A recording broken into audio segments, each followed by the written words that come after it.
right. I see that we've got 7 o'clock. Looks good. It does, in fact. And we've got Melanie and everybody. Okay. All right, let's go ahead and open this meeting. Zoom only meeting.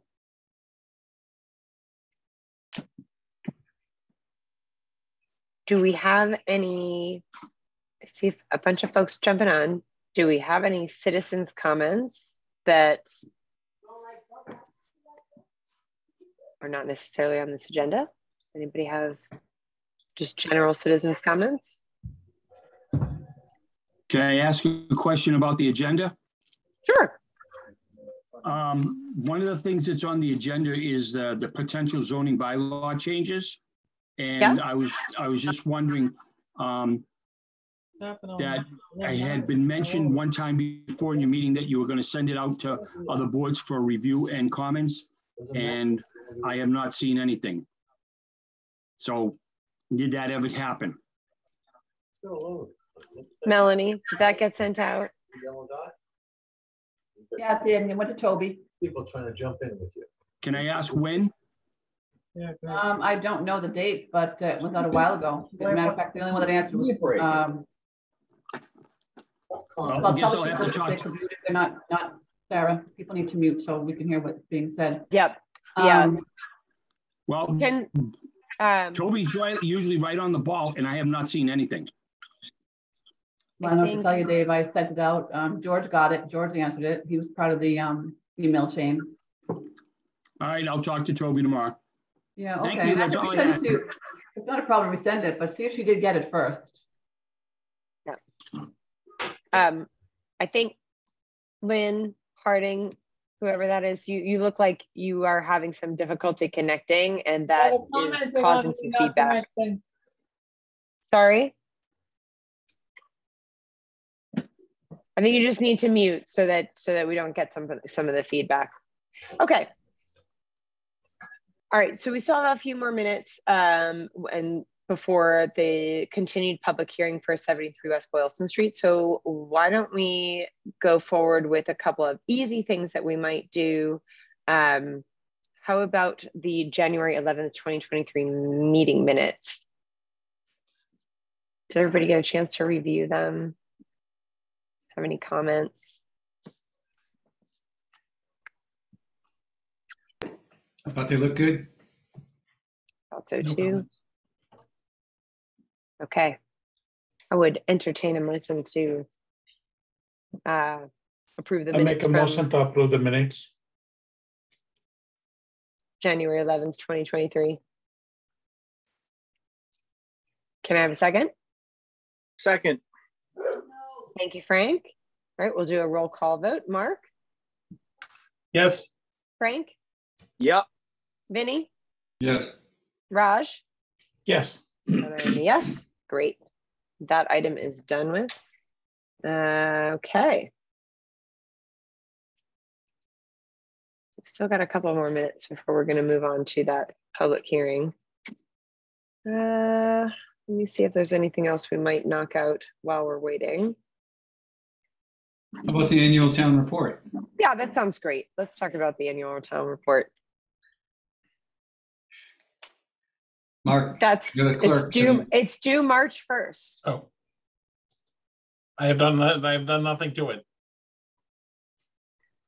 Okay. Mark, do you need help? Do you need help with that? No, I was unaware. I'll go back through all the minutes and get the highlights and put together a report.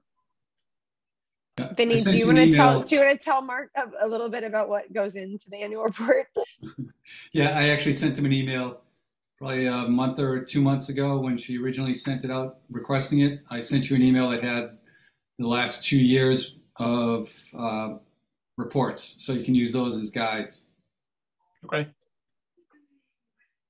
It's generally it's not so much a synopsis of like what we've discussed and things. It's decisions and it's decisions and approvals. Yeah. Yep, permits. Okay. And you can use that format or write your own. There's no standard or requirement. Okay. Let your literary genius go. Oh boy. Scary. And Mark should send that to the board via email for any corrections Yes. before Comments and edits. before we submit it. Broadcast, okay. Well, Yep. next, I would say next week. Yeah. Right. Yeah, okay. Excellent. Okay. It is now 7:05, so we can move on to the continued public hearing for 73 West Boylston Street. This is brought to us by Mr. Ali, who is not here. And as far as I understand, we have no updates at this point. We haven't had any updates for some time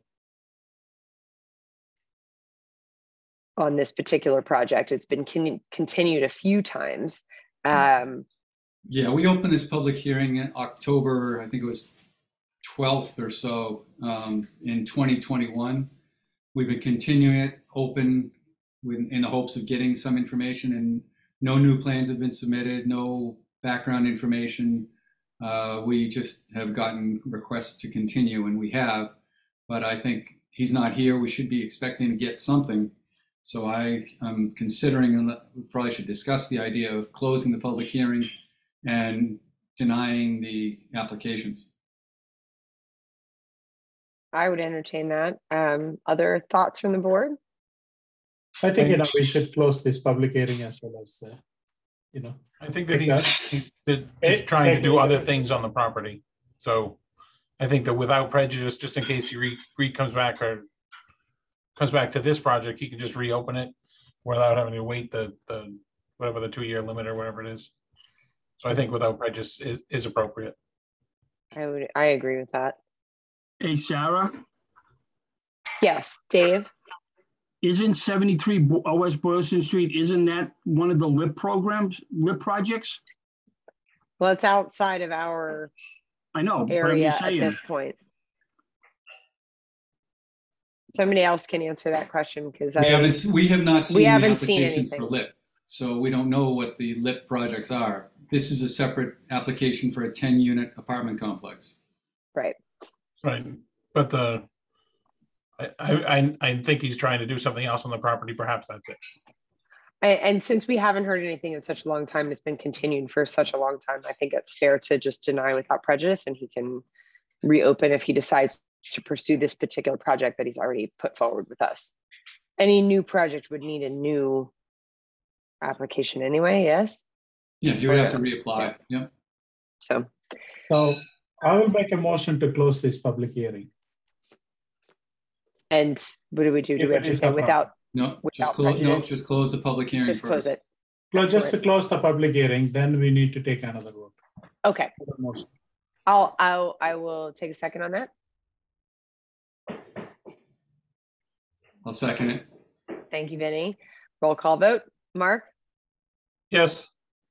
Frank, Yes. Vinny, Yes. Raj, Yes. and me. I say yes as well. Okay, so the public hearing is closed. We make a motion to deny the application for site plan review approval, deny the application for stormwater management permit, and deny the application for a special permit without prejudice on all of those. Excellent. Do I have a second? Second. Thank you, Raj. Mark? Yes. For vote. Thank you. Frank? Yes. Vinny? Yes. Raj? Yes. And I also vote yes. Okay, so that matter is closed on 73 West Boylston. Sarah, can I ask a Until- quick question? I'm sorry. Sure thing. I'm just trying to hear it. Vinny, you said October 21. Yeah, October of 2021, yes. Wow.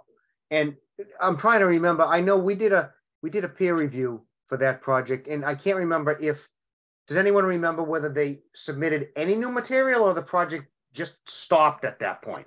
It's been stalled because of a legal matter. That's what it was. That's right, Sarah. Yep. Thank you. Well, the legal matter was resolved, I think, 6-8 months ago, but we've not gotten any new submittals. Since then. Thank you for the update. Appreciate it. Yep. Sure. Okay, Thank you all on that. Let's move on to the site plan review application for Shrine Avenue. We have an application in and we're being asked to accept the application and set the public hearing date. Have folks gotten a chance to review the materials? Did everything look like it was there?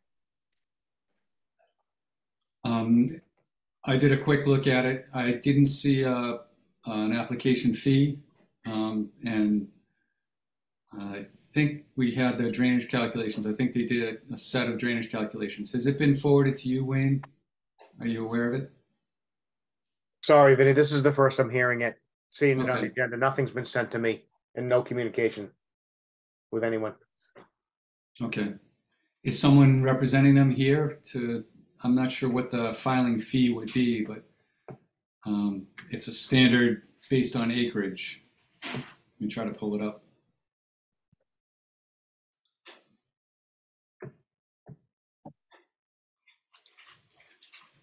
Because I don't know how big an area it is, but 73, that isn't the project that came before this board several years ago. And then there was some issues. I don't even know what the issues were, but yeah, there was. the issues were that they had a discharge within zone A or within the wrong areas. I'm not sure if it's been corrected. I assume so, but right now we're just accepting the application. Do you know how large the parcel is? Because I think it's like 9 acres or so, but I'm not sure. Yeah, I'm here on behalf of the applicant. Yep. Oh, My name is Miko excellent. Thank you. Asala. I was just waiting to, raising my hand, but no one saw me. It's 2.91 acres. The property. 2.91 acres. And is my understanding with communications with the with Melanie Rich that there's an existing money on the table with the application, and we would be contacted what the review fee should be. Oh, okay. Based on, I thought a response went back to you on that already. Because there was some professional review fees that were left. correct. So for anything less than 3 acres, it's $6,000 minus whatever currently exists in the review fee account. And then you'd have to pay another $1,200 application fee. I believe the applicant mailed the filing fee to you. I can confirm on that. Are I haven't you? received anything. There's been nothing in the box in our mail. Yeah, we haven't received it yet, so it's not a complete application. So we can take a look next time and set the public hearing for next time. Yeah, Okay. Let me see what you folks sent me. Well, it's whether it's in or not. It's Right. We Wait. don't have, But you're holding a goodly amount of money that's in excess of what the filing fee is.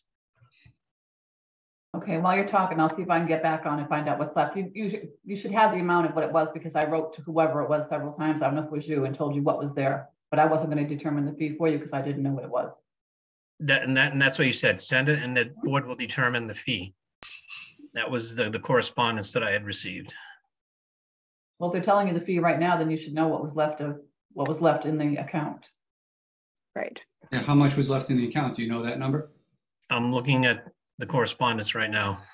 I'll go back and try to find that too.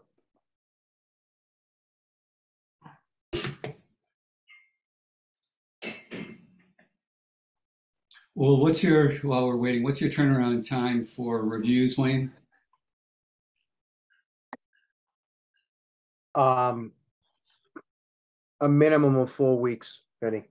All right. So, I mean, I think it's something we can work out if we put the public hearing for our April meeting. That seems I fair. think we can make that work either way.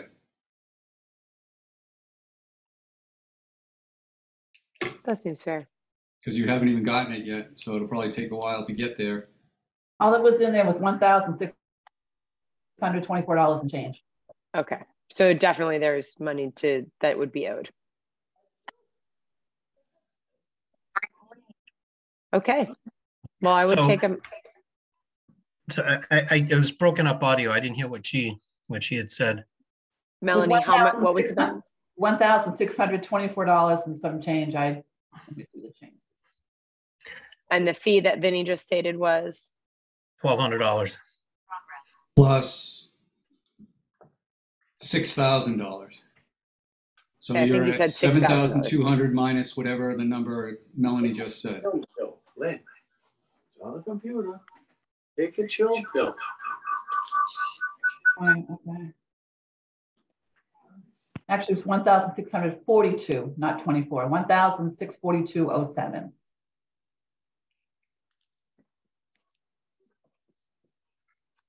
Okay. So it sounds like an amount of money needs to be brought in.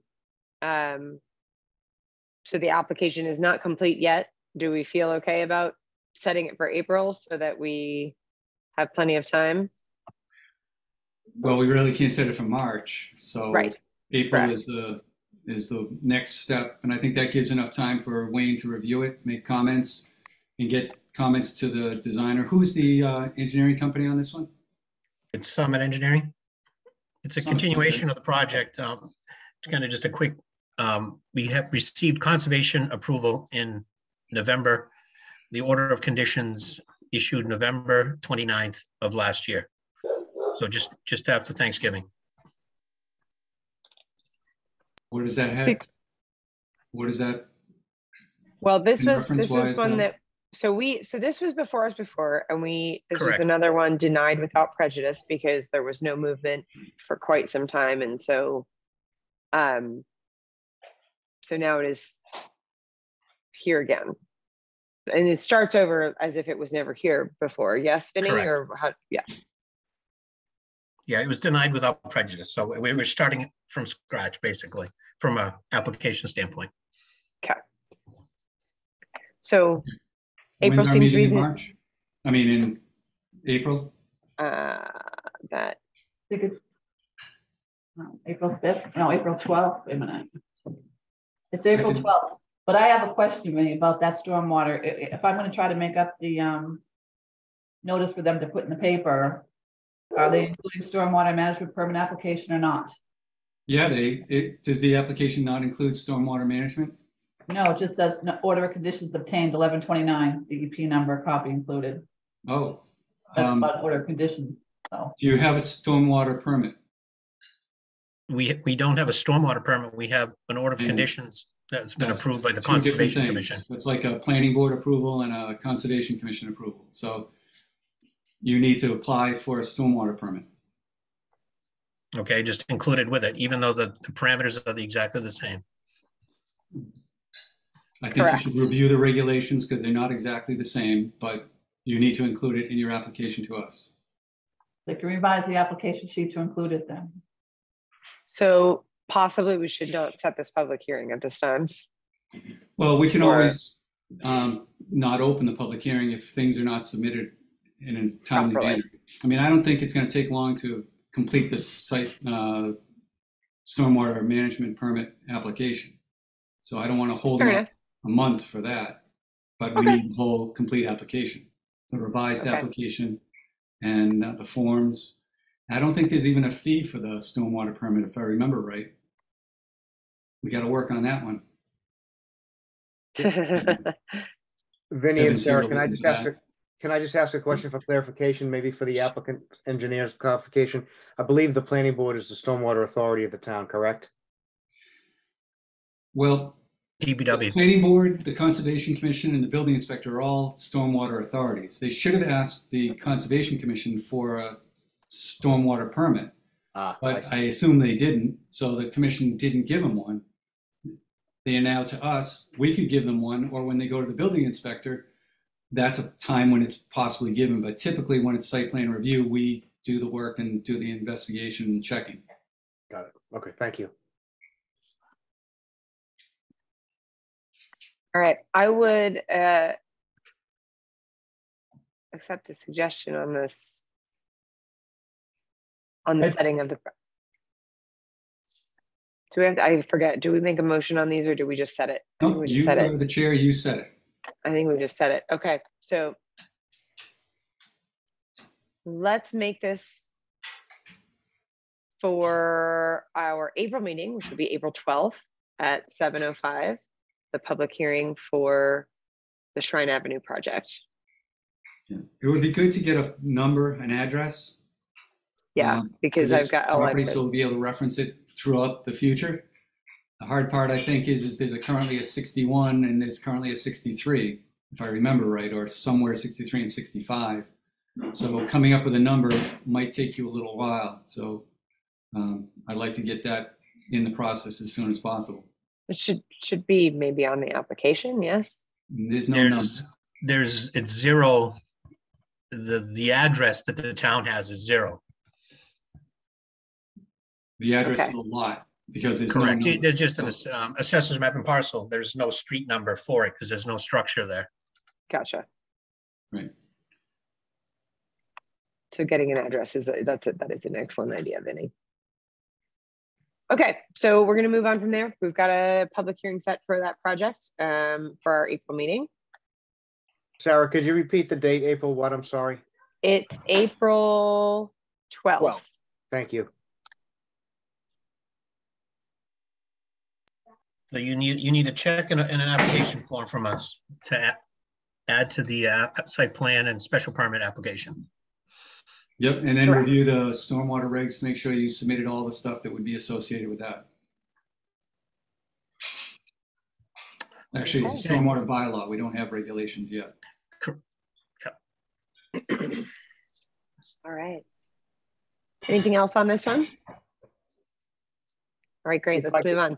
Sorry, Oh. Sarah, if I could just ask the applicant's engineer when things, if they are submitted formally, could they be submitted electronically to Melanie so she can send them along to me? They were submitted formally. Okay, great. Thank you. Okay, excellent. Let's see. We've got stormwater bylaw update. Kevin's here to talk to us about the stormwater bylaw update. Hi, Kevin. Welcome. Hi, Sarah. Thank you very much for having me, to you and the board. Yes, so this has been definitely a long time coming. I'm here tonight just to talk about, in general, the municipal separate storm sewer system permit, the MS4 permit. With me is Jerice Schwartz with Weston and Sampson. They are an engineering consulting firm that the town has hired to work with on our MS4 permitting. So the MS4 permitting, which is the municipal separate storm sewer system, as MS4, is with the EPA and it's with the state of Massachusetts, and something that the town is a participant in.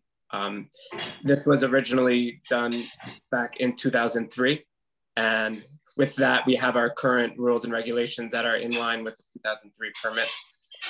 With the updated MS4 permit, there are additional requirements that our bylaws and rules and regulations do not fully encompass. So in addition to a lot of other activities, I've been working with Weston and Sampson on mapping of our drainage system in the urbanized area, some dry water or some dry flow sampling, some wet flow sampling, some other activities. And with that, we have drafted an IDBE bylaw,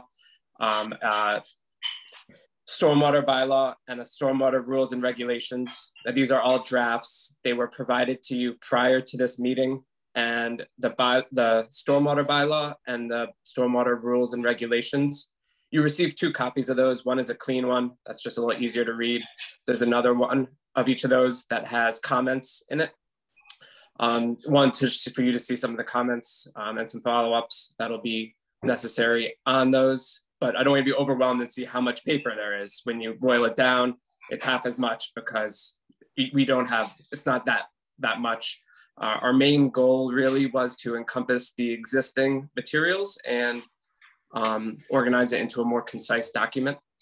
And with that, I'm going to have Jerice give you kind of a better breakdown, really summarizing our activities on this.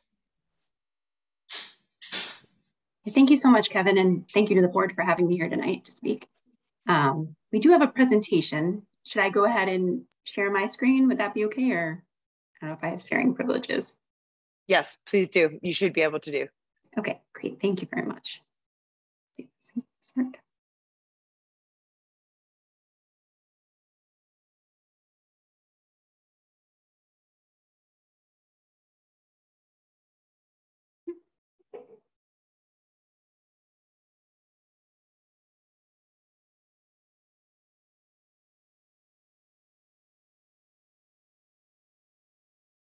We can see everything. Thank you. Great. Sorry, it took a few minutes there to load.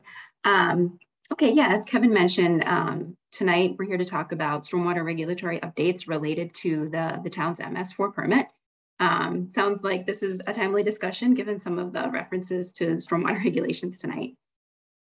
So I guess first, for those that might not be familiar with the MS4 permit, I just wanted to kind of step back and provide some background here. So MS4 actually stands for the Municipal Separate Storm Sewer System. So it's all the man-made stormwater collection and conveyance infrastructure that's just owned by the town.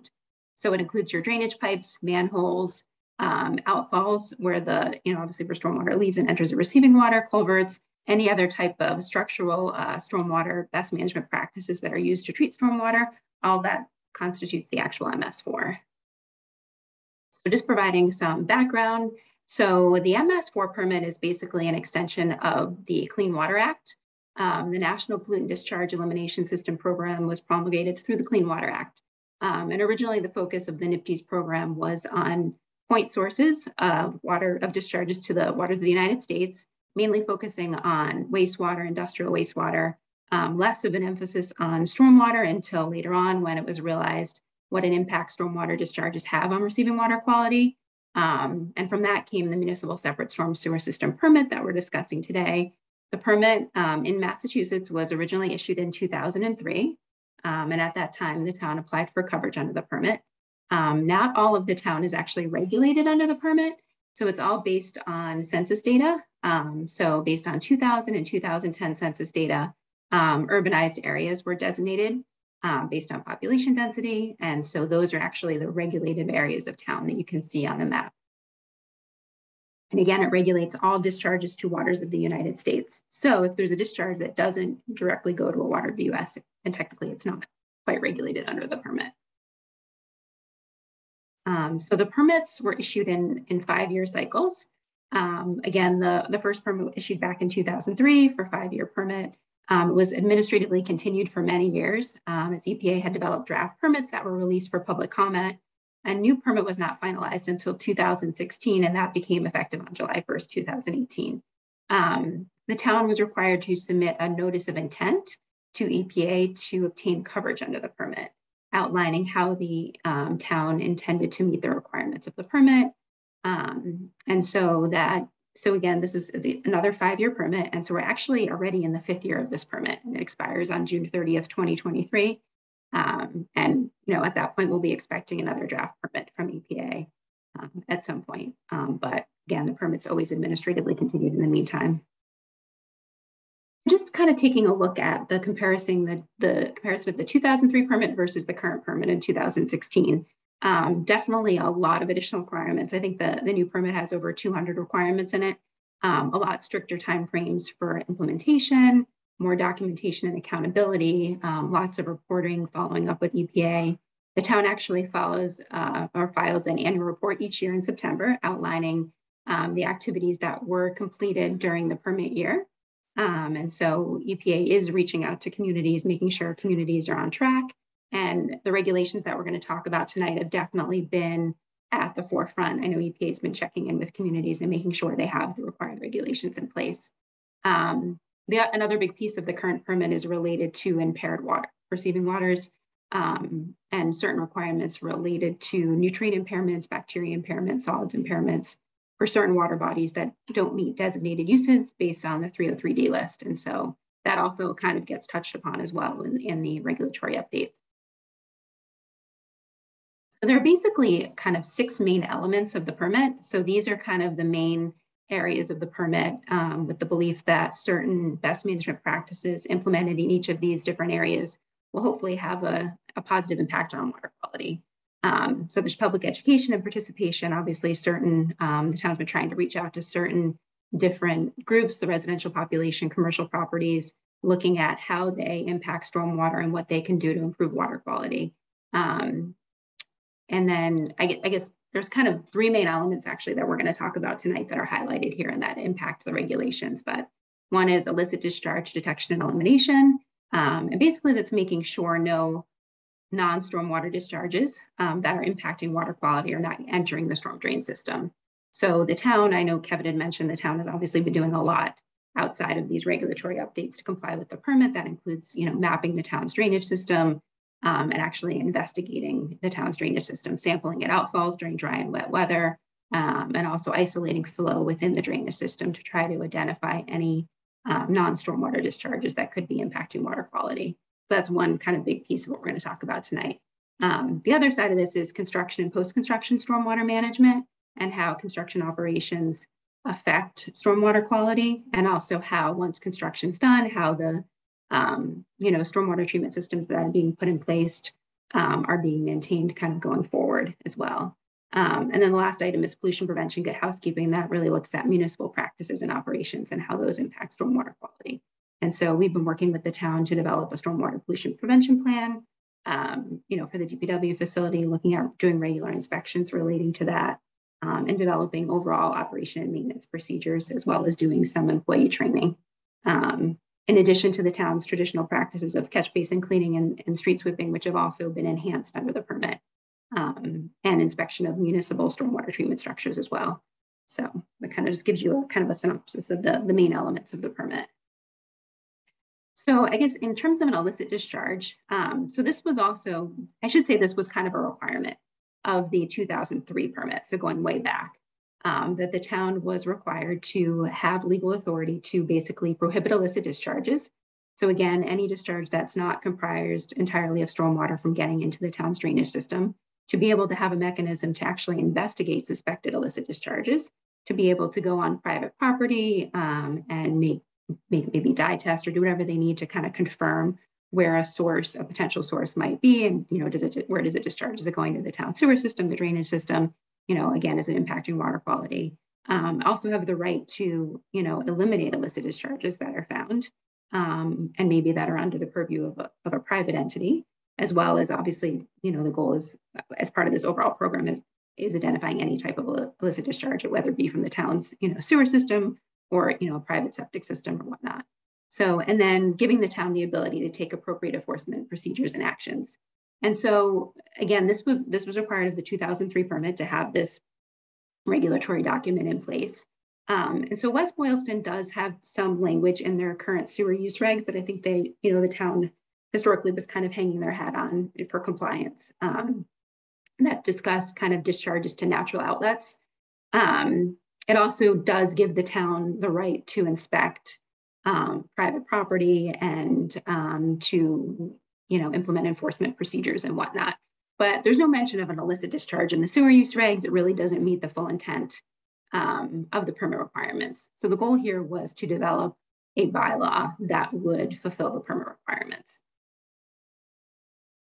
And I guess I just want to step back too and just say, so the MS4 permit is something that impacts approximately 250 communities in Massachusetts. So the town is not alone in having to comply with this permit.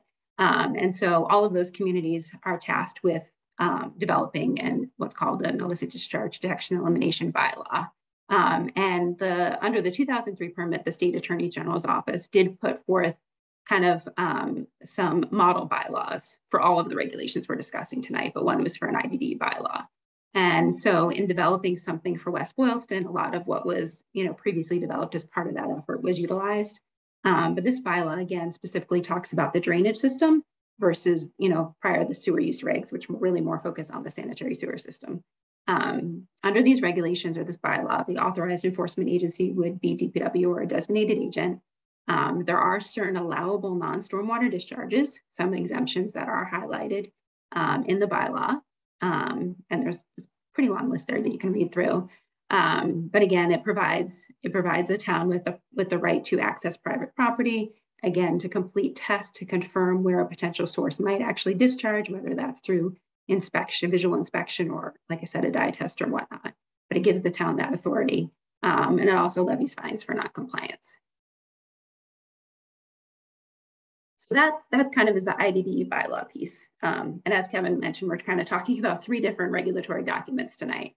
So that's the kind of the first component of this. The second piece is the construction site runoff control and the post-construction stormwater management piece, which are being met through an existing stormwater bylaw that the town currently has in place that we're proposing some modifications to, as well as developing supporting rules and regulations, which the town does not currently have in place. So under the kind of the 2003-2016 permit, communities were required to have requirements in place for erosion and sediment controls on sites and for controlling waste on construction sites as well.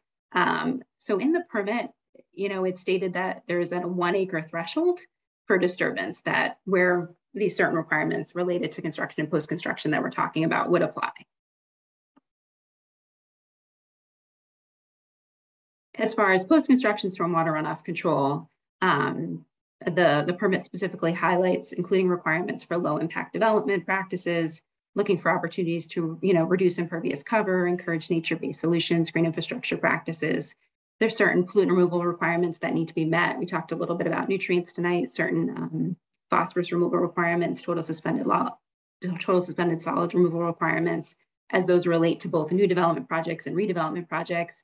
And then requirements for long-term operation and maintenance of the stormwater system after construction is complete, looking more for the developer and if it's a homeowners association or a private entity to take over the long-term operation and maintenance of the stormwater management system rather than that being put on the town.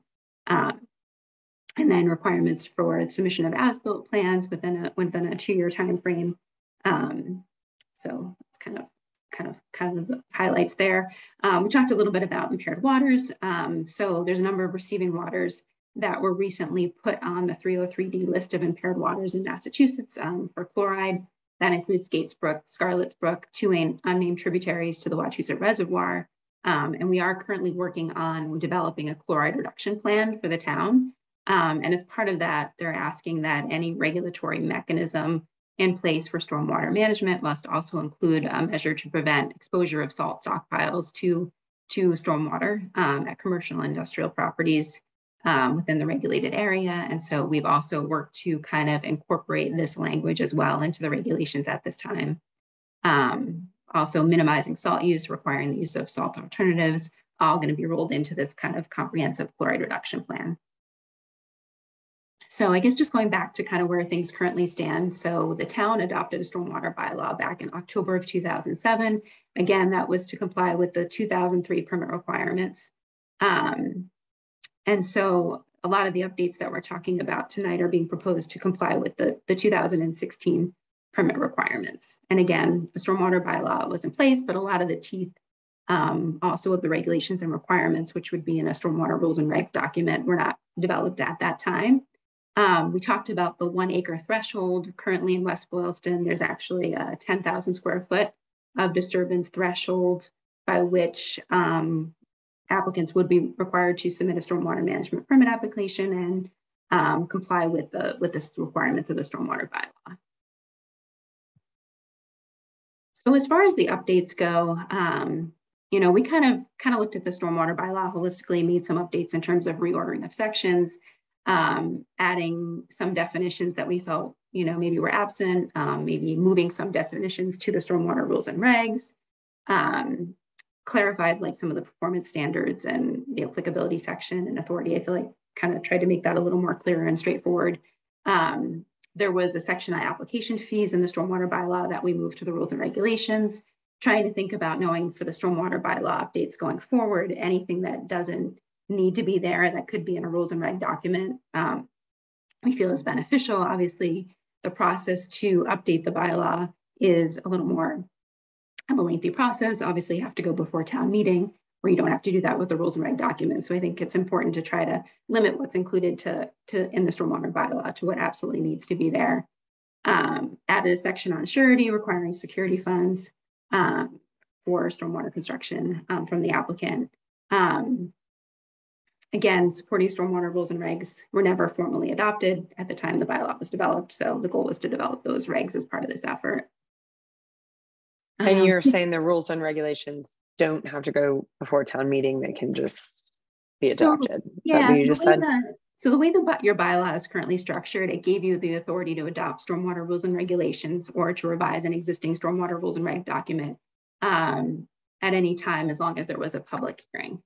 But it did not require to go before town meeting for the rules and reg document. And so even at this point, you could move forward with some updates to the bylaw and then choose to like formally adopt the stormwater rules and regs, you know, after town meeting as part of a public hearing process is the way it currently kind of reads. But I guess yeah. And so I just to jump in a little on that question, the idea, it's going to be rules and regs, but where are they coming from? Are they going to be zoning?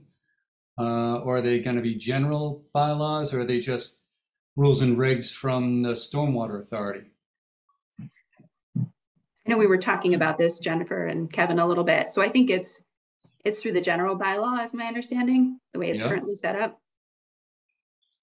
It is. Yes. Yeah. It's through the general bylaw.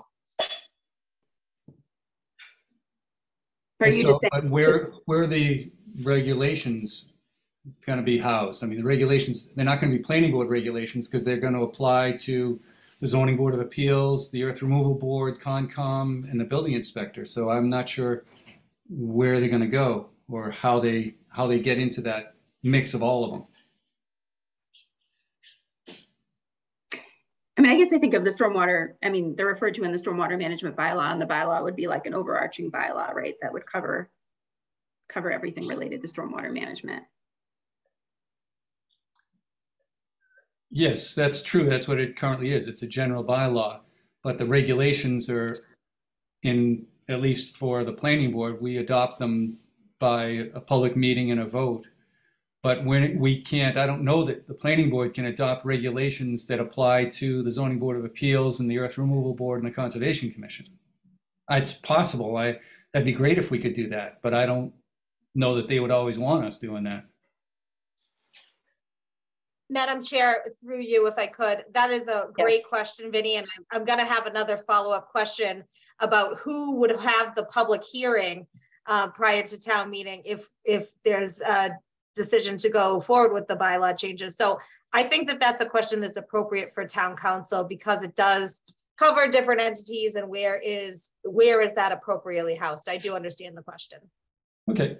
Yeah, that sounds good. Yeah, because if you're going to be changing the bylaws, you need to get a public hearing in, and that usually is done by the select board for general bylaws. We give input, but you usually hold it. But if we're supposed to hold it, that's fine. We've done those before. Right. Okay, great. Thank you. Yeah, so just going back to obviously the rules and regs development. So outlines permit application contents, the contents of the stormwater management plan, requirements for an erosion and sedimentation control plan, a plan to control waste like we talked about, again, long-term operation and maintenance plan, and there's where the use and storage of road salt would also kind of be required to be a component of that plan. Again, different performance standards are highlighted with respect to LID site planning. Talked about certain removal requirements related to phosphorus and total suspended solids for new development and redevelopment, and then again, kind of the impaired waters requirements as well. Do you have you evaluated what are the impaired waters in West Boylston? Yes, yeah, no, we've been tracking that, and as you're probably aware, the 303D list is updated every few years, and so annually the town is required to report back to EPA their review of that list. And their annual report at any new impairments. And, you know, if a new impairment pops up, then the town's required to comply with it. To date, it's mostly been, well, I guess there's a couple different things, mostly been related to bacteria. There's the chloride impairments that we just talked about.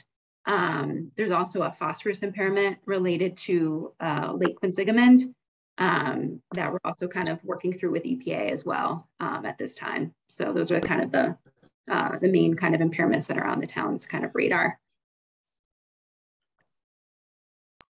Thank you. Sure. There were a number of sections, I think, again, that would also benefit from town council review. My understanding is I'm familiar with the town's attorney, and they've reviewed a lot of these stormwater bylaws and rules and regulations for various communities in terms of, enforcement and penalties, performance guarantees. I know you talked about the fee for a stormwater permit application. Obviously, there's a lot of holes right now in the bylaws and the regulations for items that need to be kind of discussed and filled in. Talks about construction inspection requirements during the course of the project, project completion, annual inspection and maintenance, what that looks like going forward after a BMP is completed, in terms of the town getting confirmation that whatever structural control measure that's been, put in place is being maintained, and having the town get proof of that. And that also lends itself to some of the impairments that, that we've been talking about, because EPA has made it clear that if the town is trying to get, for instance, reduction or credits related to phosphorus due to a BMP that's been installed by a private entity, there needs to be proof that BMP, or infiltration practice or whatever it may be, is being maintained by the private entity as well. So I guess just to kind of summarize, so we actually had a presentation with the Conservation Commission, a similar presentation on Monday night. Obviously, this presentation tonight, the intent was to hopefully get feedback from both commission and the board, and try to make some additional updates to the bylaws and the regulations, and then actually go before the select board around March 15th with the hopes of talking about the bylaws and regulations, as well as providing an MS4 just over compliance update on where the town stands with compliance. The hope was then that the bylaws and the regs would go before town council for review. We'd get feedback, those would be updated again, would go before the town bylaws committee. And then I know we talked about the required public hearing that, we had a tentative date of April 12th for that, knowing that would presumably have to happen before town meeting, which is May 15th. And so that's kind of how we hoping the timeline could potentially unfold, but also realize it is a lot to happen, and that may be an aggressive time frame, but this was our original thought, was to aim for town meeting in May. Great, thank you. Questions from the board? Yeah, I apologize. The package was sent out. It didn't really have any description of what we were going to do with it. So I thought we were going to get the presentation and then talk about ideas and then go with comments after that. So I haven't marked anything up or gone through any of the documents. So I apologize if that's what you were hoping for. Yeah, no, I think the hope tonight was kind of just give you all an introduction of what we've been working on, what the town's plans are. And like Kevin said, obviously a lot of paper was provided, and the intent there was with, for instance, with the stormwater bylaw, you have an existing bylaw, we're updating it. So we wanted to include a red line document that would clearly depict any updates we were recommending at this time. And then the rules and regs, like I said, I think Kevin mentioned 2 different documents there, and one had some comments, items we talked about for further discussion with town council, or some, internal decisions that need to be made regarding fees and whatnot. So we've highlighted that. So yeah, it is a lot of information. But again, I just want to just express that, this is what other communities are doing, throughout Massachusetts.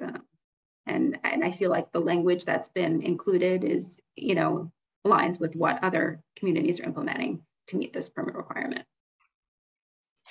Yeah, no, that sounds really good. I guess I had a question for Kevin. I don't know where it came up. There was a question, the applicant that just was submitting, he was talking about his stormwater permit, whether he needs a stormwater permit. And you had that slide that showed that if the planning board doesn't do site plan review and they get a Concom, then that's where they would get it. But are you aware of any other stormwater permits that have been issued by any other entities besides the planning board since 2007 when it was enacted? There was one applicant. It was brought to me by George Tigner more recently in an area that has some stormwater and some runoff related problems in the right of way. And there was an applicant, and George asked me my opinion on if it needed a stormwater permit and I felt that not only did the site have more than 10,000 square feet of land disturbance, but I also considered a continuous property with a building next to it, which would put it, while in itself, it's over 10,000. It's certainly well over 10,000 and over 4 units. So I did work with that applicant after George had reached out with me and going over our bylaw with him. And he did submit a stormwater management plan to me to review, and we got that together. I believe I mentioned that with you previously. Oh, good. Good. And that sounds really good. And there's a stipulation, I haven't looked at, but I assume you have a stipulation in there about having a common plan of development that's somewhere noted in this set of documents. Because oftentimes if someone comes to us with an A&R, it shows 3-lot development and from one big parcel. When each of those 3 lots get developed, they may not go over the 10,000 square feet, but once you group it as a common plan, then it would trigger it. So it would have to get reviewed by the building inspector or whoever, Concom, if it's not a site plan review kind of thing. So I wasn't sure if that was included already. Yeah. That is, and that's actually in the existing, because that was something that I talked with the applicant of a continuous property. And he had next door to that was another 4-unit development. Yeah, and that's where it gets a little confusing to the applicants, because they say, well, I bought this lot, which was one of the 3 lots, and so I'm a new owner, so I shouldn't have to comply with that for the whole group. But in reality, the interpretation from EPA has been, if you're on that common plan of development, then you are required, even if you're under. So it's good that you've got that. Thank you. Yeah, and just the applicant for that project was happy to work with DPW, and everything went well with that. That sounds good. If you have a draft of what wording you want in these permits, because we just drafted what we usually draft for our approvals for site plan review and for subdivisions and that stuff. If there's some wording to incorporate, that would be helpful as well. I don't know that would be in the bylaw, but when we send something out, if you could add your comments, we are always welcoming the comments. Certainly. Go for it, Mark. Okay, I have a couple of questions. One is, does this apply to projects that private citizens do, not commercial? I mean, is there any exception for them? Yeah, no, there's no exclusions related to. Okay, so it's all based on the threshold of disturbance. Yeah. Juries, okay. And then, I just want to add to that, juries, we kept really the same exclusions of the existing, and the same threshold of 10,000 square feet was carried over. Yeah, so we didn't do anything more rigorous on that. Right, and the only thing was we kind of reworded that section just to make it a little more clear, because I think the way it reads for applicability, it says like applies to all new development and redevelopment, and then it doesn't really say anything in that paragraph about the 10,000 square foot threshold till later. So we kind of moved that up front. Just wanted to make it, very clear, the applicability. And then if a private developer is going to do something and they don't apply, and the drainage exceeds what it used to be going to the property next door, who would be involved to tell them that they're supposed to fix that? Is that DPW director or? Yes, I believe the enforcement of this is to DPW director or his designee. So whether it was me or the building permit, we would see where it was most appropriate, because obviously we have lots of designations of this goes to the planning board, this goes to the building commissioner. So there are lots of things. So it's very dependent on the situation, I think, but I think it's pretty clear now, we just cleared up the designations. Excellent, okay. And then the development, you've cleared up redevelopment or new construction. I think was it new construction? I forget what the term was. But so if people have a house in there, it's an existing house, but they're doing a lot of work, that's redevelopment, and that can trigger again. Yeah, those definitions are very clear in the permit in terms of what constitutes new development versus redevelopment. But they're both they're both triggers. They're both. Yes, they are both triggers. Yeah. Okay. Yeah. Oh, and who would, if it's a private project, who is responsible for getting the permit? Is it the owner of the house or the contractor? I would have to go back and look at the materials. I don't know that one offhand. Okay. I believe it would be the private entity, the developer, or in this case, if it was the property owner. Right. Okay. Thank you. Raj or Frank, any other questions on this? Thank you. Okay. So it sounds like the next step is that you're going to send this to the select board and present to them. And then there's some determination about who holds a public hearing. Yeah. Is that where we're at? Yes, it sounds like I will. Can we include this on our agenda for the next meeting to discuss any revisions or comments that we might have? Because like I said, I didn't get a chance to go through it. So we can discuss it and make sense and then forward it off because the selectmen's meeting is after hours. Right, that's right. You said March 15th.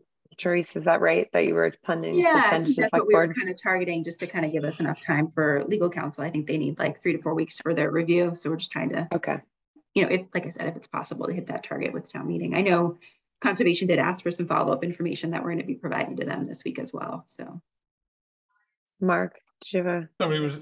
Was somebody bringing up the public hearing? Should the public hearing involve all the involved people, Conservation Commission, Planning Board, and DPW all together at that meeting? And so it's not one entity having the meeting? A giant joint public hearing? Is that what you're saying? That's Madam Chair, through you again. That's what I think that Vinny is likely right, that because it is the general bylaw, it would be the select board, but I just want to verify because there are overlapping jurisdictions here.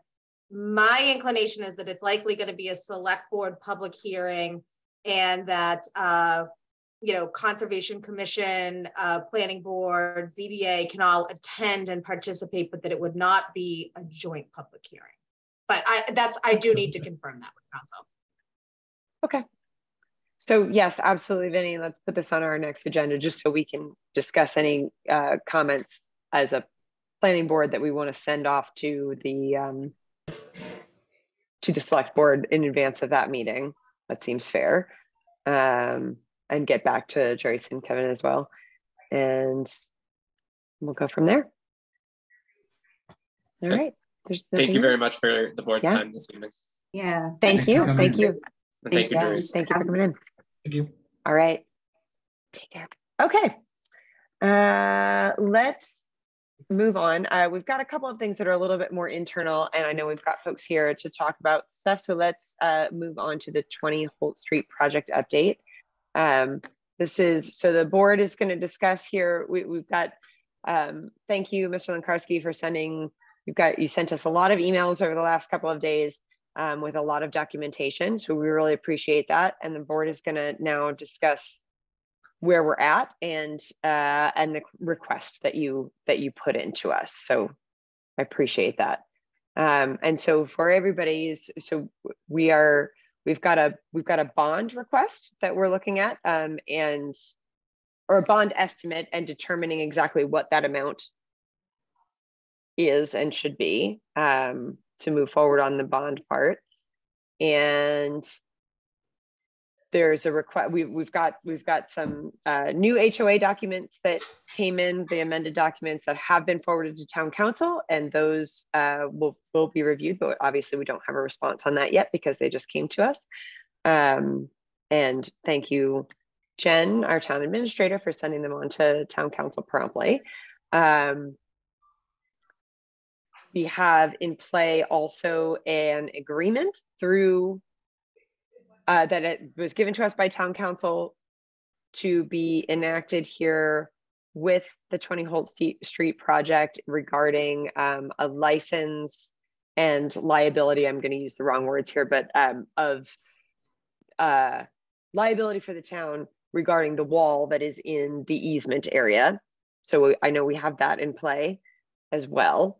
And I hope that I've summarized kind of where we're at. The request from Mr. Lenkarski is to allow, based on the progress that has been made thus far, to allow one temporary occupancy permit to be released of the two remaining that are held per our approval. Technically held, they are held per the approval until the certificate of occupancy is released.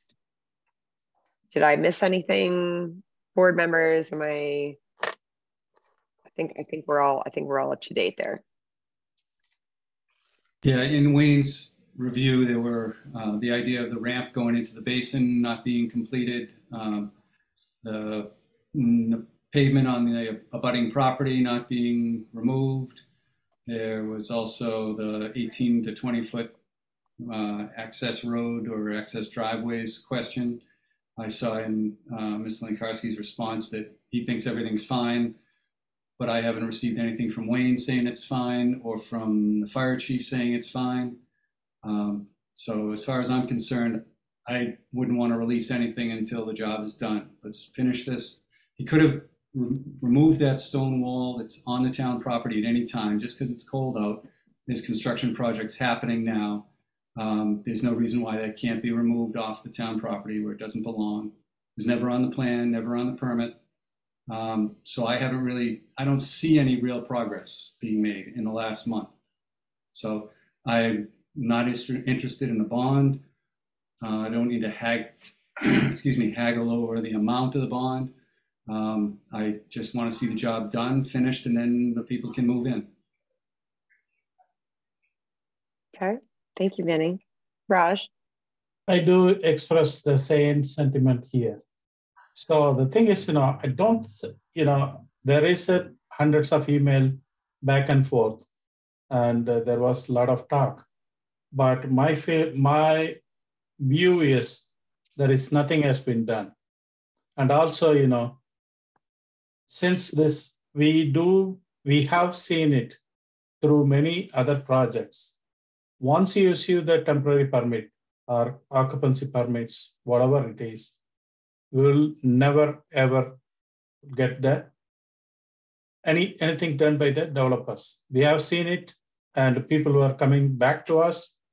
Not only the planning board, they came before select board. They were shouting at the select board in a meeting, public meeting.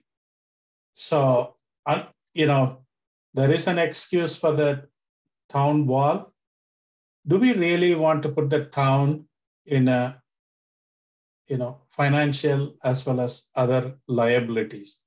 Why do we are not getting a lot of snow, or there are many constructions happening, and the town wall can be removed. It should have been removed from Thanksgiving, November 9th meeting to now, but nothing is happening. So I am, my view is the same. My vote will be the same. Okay, fair enough. Frank? Yes, I have to recuse myself from this matter. Okay. Thank you.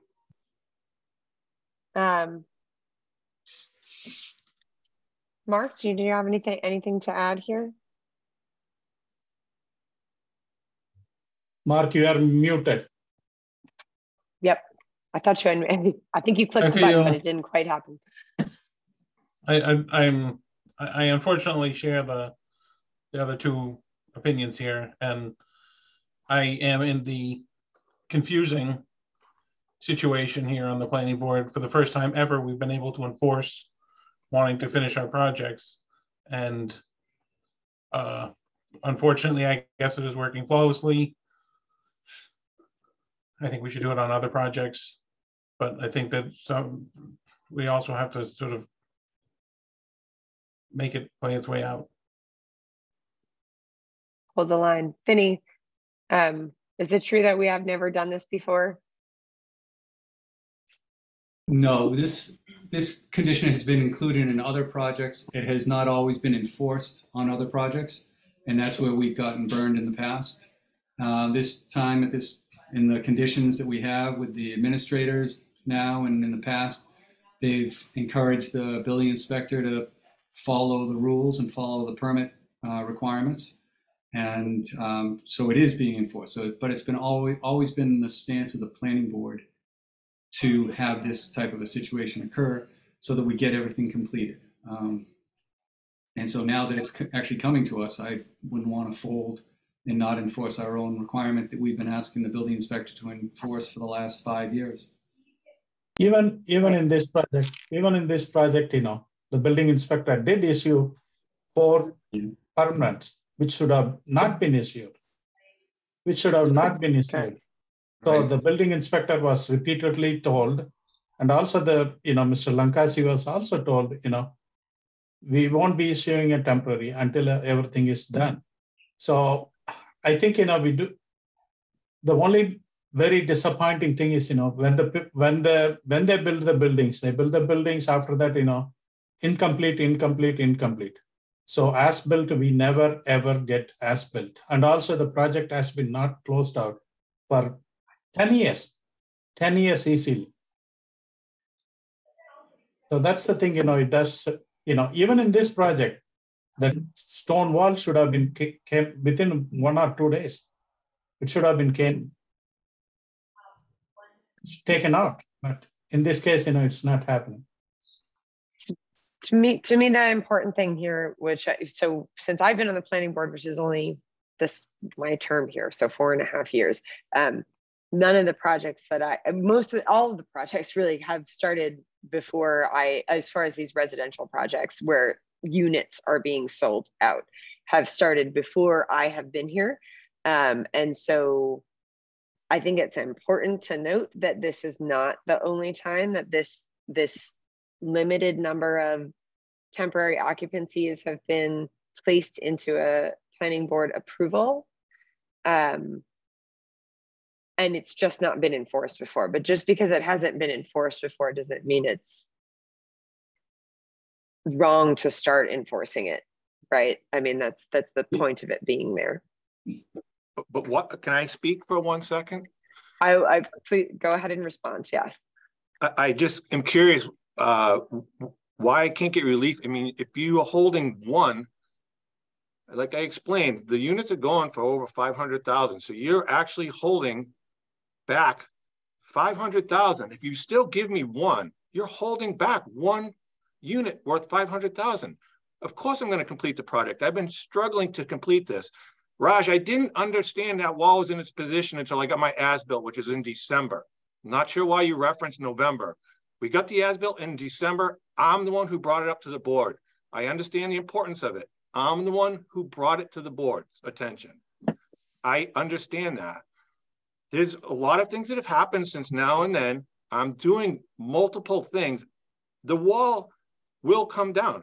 I understand that, but I just don't like the characterization that I haven't done anything since November. Don't understand that. And the fact of holding 2 permits, you've taken away my source of revenue and you're saying, do all this, but I can't make money. I can't sell units, produce revenue to do work. It's kind of a difficult situation that I've been put in. And the other articles from VHB, I explained them in my response letter, and I gave my the paperwork from the fire chief and from our discussions. So I did address those issues that Vinny brought up. So besides the wall, I don't really see any issues that are holding this back, besides the review of the HOA docs that will be recorded upon approval by town council. So I'm not so sure what else you're asking for. So here to respond to you, to the chair. So this is the minutes from the November 9th. Mr. Lankowski asked if this will close out the special permit.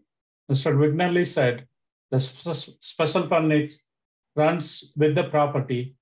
Part of it is site plan review. It's also the approval letter. The board need to look at the HOA, drainage, trash removal, and the wall look to be on the town's property.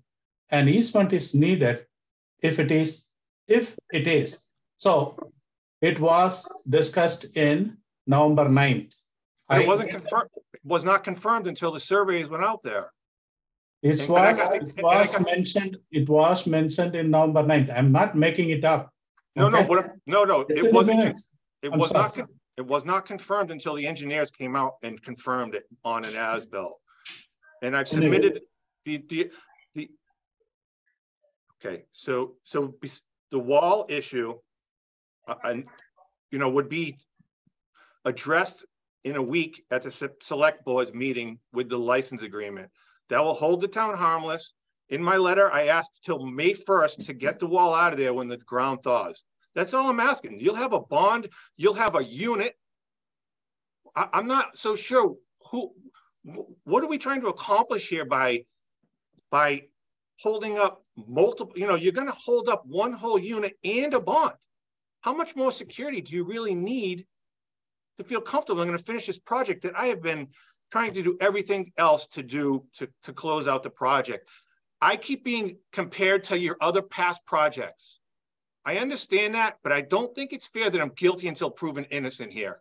I have not done anything. That's, I mean, Mr. Lankarski, I don't mean to cut you off, but I think we all heard, we all know where you're coming from, and we have heard where you're at.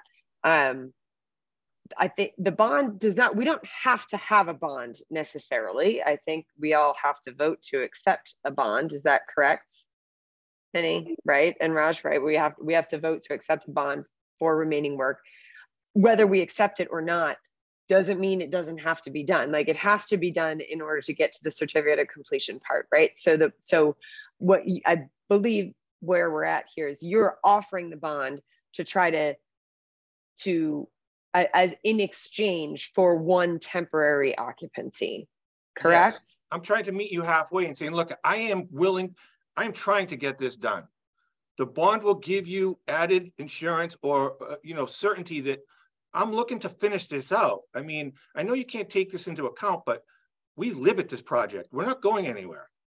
This is our neighborhood. We're not walking away from this project. And then we've shown good faith here all along. We've never tried to, say we're not going to do any of this stuff. We've just asked for a process so I can keep going and stay in business here. And I need cash flow to make these changes and corrections. And that's been eliminated. And I feel like, by holding up 25% of my units here, when I've given, there's really no other issues that are outstanding. I am just kind of, I just can't understand it, why you feel like, you have to hold two.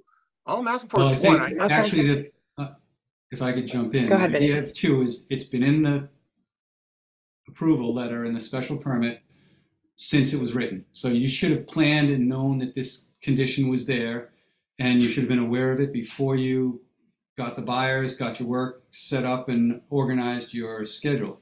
So you should have been aware of it. The idea of there's only one thing with the stone wall, no, there's a bunch of issues that are still outstanding. The estimate that was done by our engineer showed, I don't remember the actual numbers, but like $70,000 to $90,000 for a bond. And you replied to that with just, I don't think this is needed. I think this is all set. I think that's all set. Nothing's gone back to our engineer to justify reducing the amount on the bond. And you're only offering a bond of $12,000 as opposed to $70,000 or whatever the number actually turned out to be. So there are a whole bunch of issues that haven't been put through the process. But I explained it. As far as I'm concerned, I guess I'll make a motion now that the board decide not to release the condition of withholding the occupancy certificates of occupancy. Has the as-built been reviewed? Well, there's a motion on the floor. Thank you. So the motion is. Does that have to be in the positive? It does need to be in the positive. So Vinny, I need you to revise it to say that we allow it. And then it's a vote of yes or no. Okay. So I motion that we issue or release the condition. Vinny, you need to withdraw the motion first. Well, I'll withdraw the prior motion.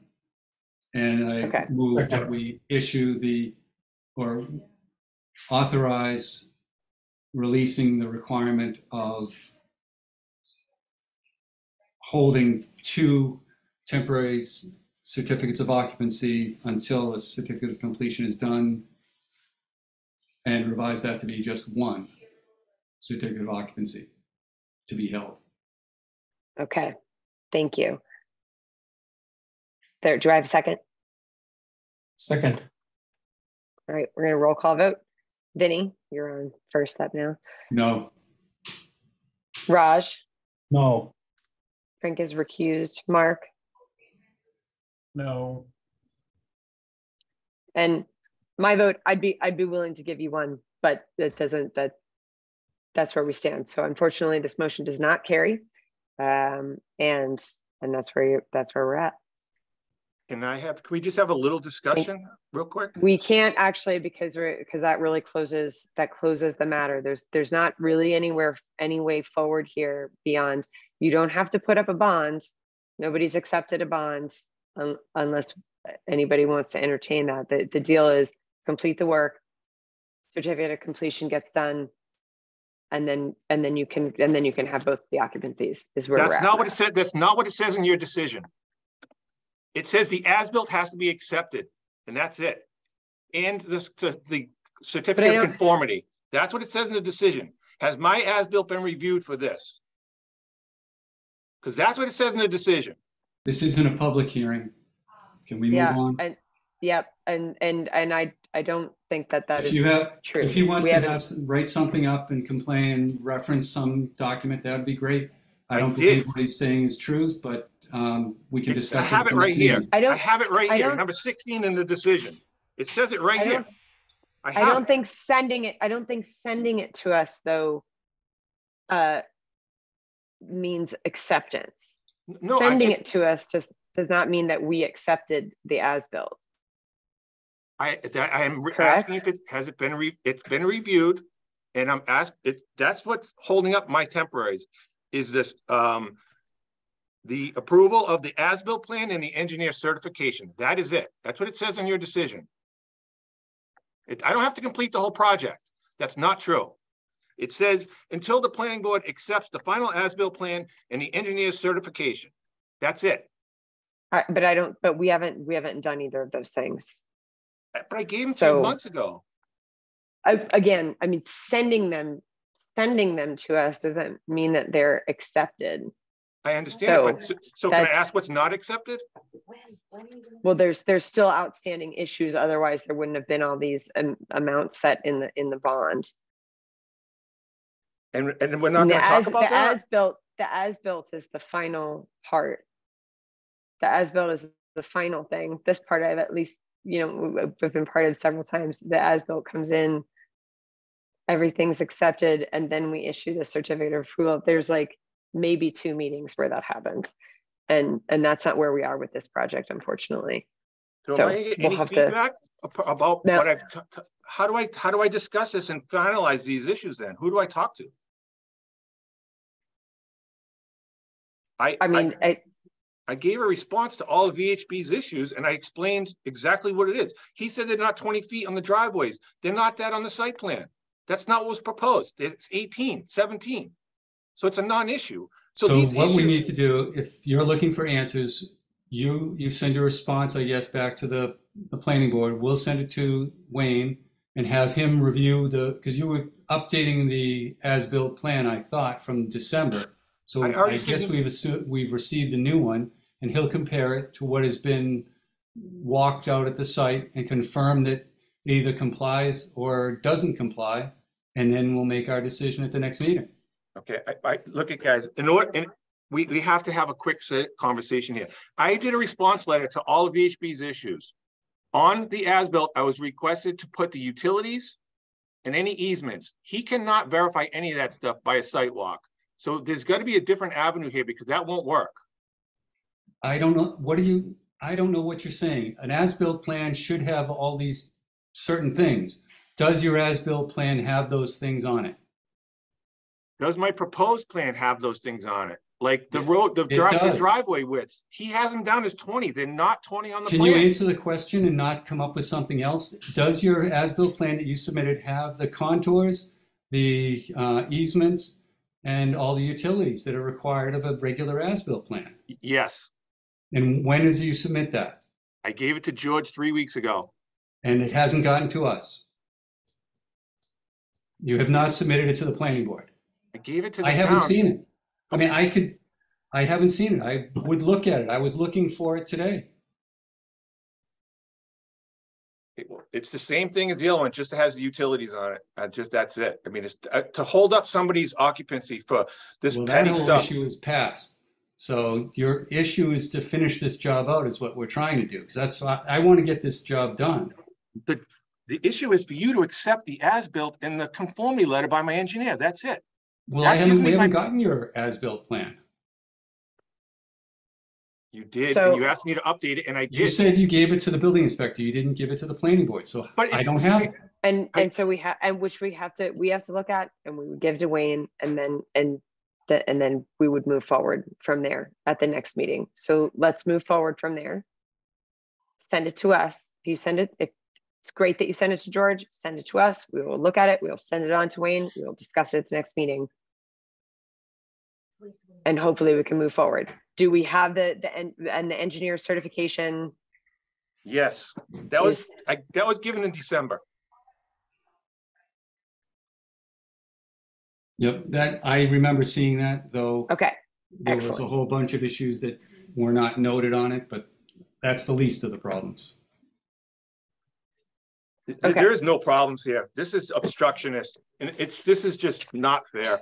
This is not fair at all. You guys are being unreasonable. We're gonna move on from here because I think we're clear on what needs to move forward. But there was a motion and a vote was made, so we got to move on from here.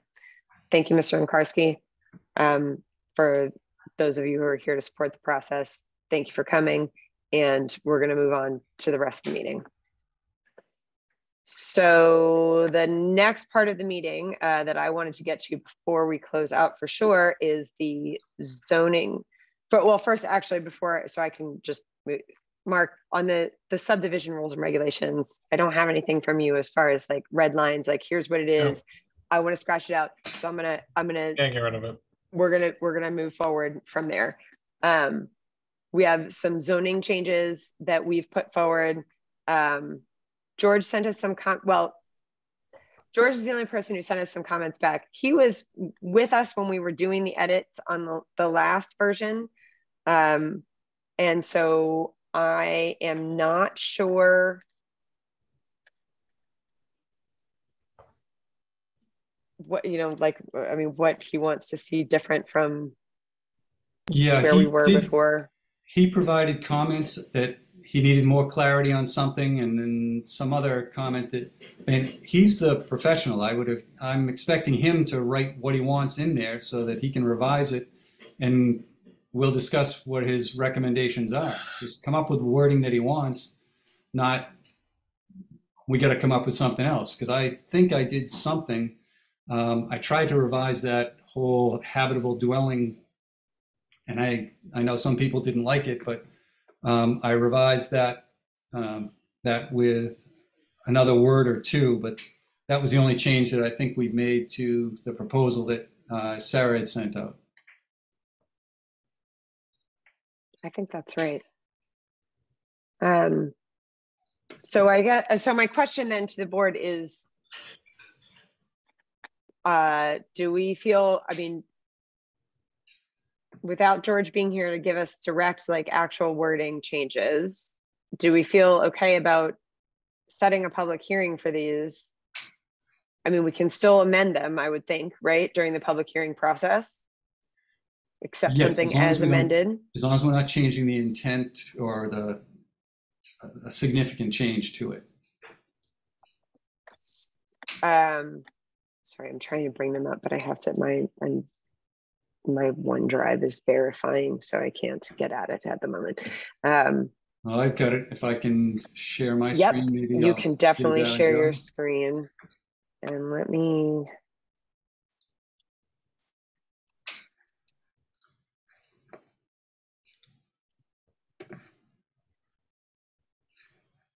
Oh, I can't share my screen. My browser doesn't let me. All right. Well, let's see. Maybe it'll do on. that. Oh, no.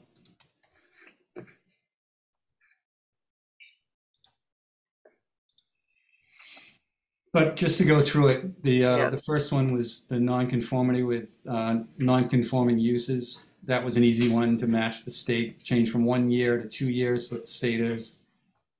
Lots in 2 districts to allow it to extend 30 feet. And we are proposing to change that to not allow it to extend at all into the more restricted portion. The accessory apartments was to remove that whole section about accessory apartments because it's creating the 2-family residences in a single family. I took that out. district. I had taken that out from the. Oh, you did? Okay. I did. So that is not what was circulated. Okay. Chicken. Yep. I decided that I wanted to get some of the things out. All right. Well, I've finally made it. Hang on a second. I got into my. Yep. And that's fine. The next There one we is go. just the site plan review size. There you go. You have it? Okay. I was trying to find George's email too, but I also can't find it.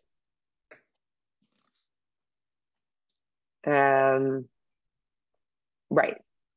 This guy with the oh, I guess I did leave that in there. Hey, That's the right one. I thought I had yours. Maybe that is the right one. I meant to take that out.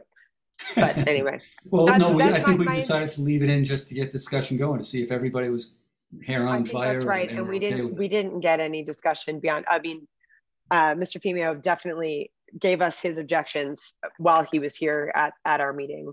And my intention is because I'd like to be able to get through many of these. I feel like that one is pretty, inflammatory. So my hope is to my intention was to leave that out and move on with the other ones because I think we might actually be able to get through them. Yeah, you're the chair. Do what you want. That's how it works. But right, so we had the 6 hard copies and the scale. That was a good one.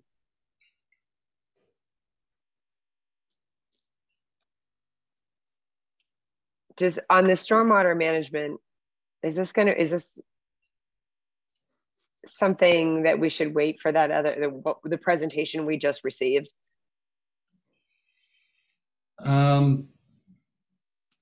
They're considering making changes. I don't know if they're, like I said, I didn't read it. I assume they're probably recommending some other zoning changes for us. So I would just keep this one in, and once we review what else they have proposed, maybe add that to this list. Or move this one. Go ahead. What's that? Mark, or move this one, number 5. I was just going to say, we just have to make sure it doesn't, contradict conflict. Something. Right. Yep. So it doesn't conflict. Yeah. Well, that's the issue that I was asking them about about the common plan of ownership. So, yeah. All right. This is the accessory use as far as the footprint goes. Yep. Hey, Sarah, can I ask a question about that? Yes. Okay, so you want to change it to says all accessory uses shall have a smaller footprint than the primary use structure and on the lot and shall comply with the dimensional requirements for the primary use to which they are an accessory, as stated in section 4.2. So if someone had a tennis court on their property and they decided to, take that down and put up, I don't know, a garage or whatever, it would have to be smaller, if I understand it correctly, it would have to be smaller than what the structure was. Is that correct? That's the intent. Yep. Yeah, that's the intent. Okay, so if it was a 30 by 60, then the new structure, whatever you decide to do, would have to be smaller than that. 80%, I think it says. If you want to scroll down a little bit or up a little bit, whatever. Oh, yep, there we go. Hang on. There's a number equal to 80%. There we go. Yep. I thought we did something to change the nomenclature so that a tennis court was not a structure that could be replaced with a building. And that's why it's as It was still accessory covered uses. by what? It's They're just accessory uses. right. They're not structures. So it's still covered by building code, but they can't replace a tennis court with a giant room. Correct. That's George, the building inspector. Sorry, there should be a Yeah. comma right there. He seemed to be okay with that one, but I'm not sure. Yeah, let me see. I know that he sent something Yes. to me, but I'm having difficulty finding it at the moment. I think he added, because we said it was an accessory use, and he said, well, an accessory use is not covered by building code. So I think we then added in our subject to the building code so that he could still, Yes. control where the tennis courts and things were. That's why we're adding that in yellow. Yes. Right. But I think that reflects his change. So, okay, here I got it. I found it. He said 1, 2, 4, 5 look good. Numbers 3 and 7. So number 3, like I said, I'm just gonna pull this for now because like I really feel like we're gonna just get held up on this one. And what's your strike throughs? Where's the strike through? Oh, I'm gonna think about it. I think you're in the right place. Do it again. There it goes. Okay. I don't need a double strike through. I need you to, there you go. Sorry, I had another little, my share window was over time with strike through. Okay. So, Hey, Sarah? Yep. Okay, just for reference, there's the Holy Cross, the conference that they have is going to be held again. Where are you? Which number? I'm talking about the accessory. I'm just making a thing about the accessory apartment that you took out. I just wanted to give you a bit. What I'm going to try to do is I'm going to go to that and I'm going to seek out people to find out information about what the governor put into the law in 2021 as far as the accessory apartment, and hopefully I can get some information and relay it to the board so that they'd have it for their April meeting. Okay, great. Okay, so thank you. Thank you for taking it out right now. And then what George also said was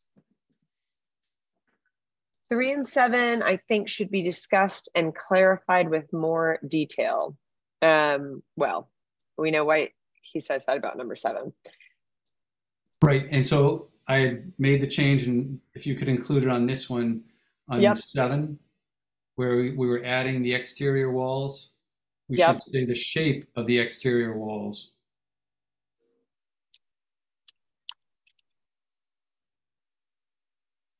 Must form a single polygon. Right, so they can't have like one line between 2 circles or 2 squares or 2 whatever it is, or even 2 lines. It has to be all one contiguous area. That seems fair. Anybody else? Any thoughts on that one? I like that. I mean, this is a tough one to get at. We're trying to say the building has to be the building and right. So you can't have a trellis or a buried 2x4. We actually have one place in town where they had a 2x4 between the house and an accessory building, and then they put in an apartment. Can we specify here? I wonder. Sorry, hang on. Not that.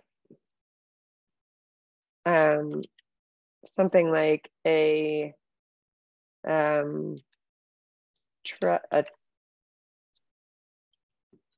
my God, why are you typing like a trellis buried foundation. I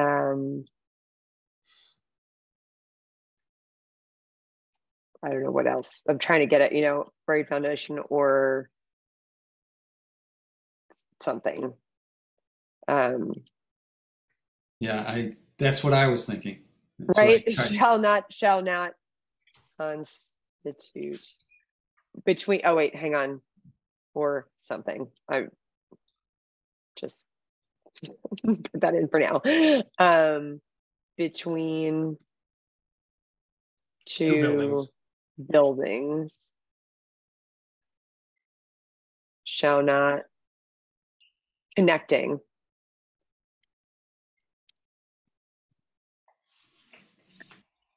a single. Well, no, go back to the beginning. A single habitable building. A single habitable building.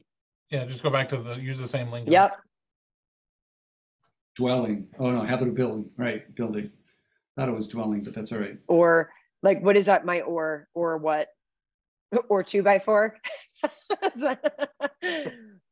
Christmas lights.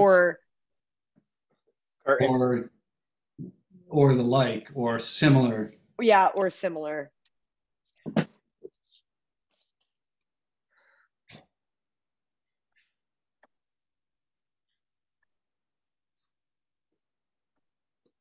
Yeah, what do you think about that? Just to try to give a little more. Or similar, you need another noun, or similar structure. Or similar structure. Sure, yep.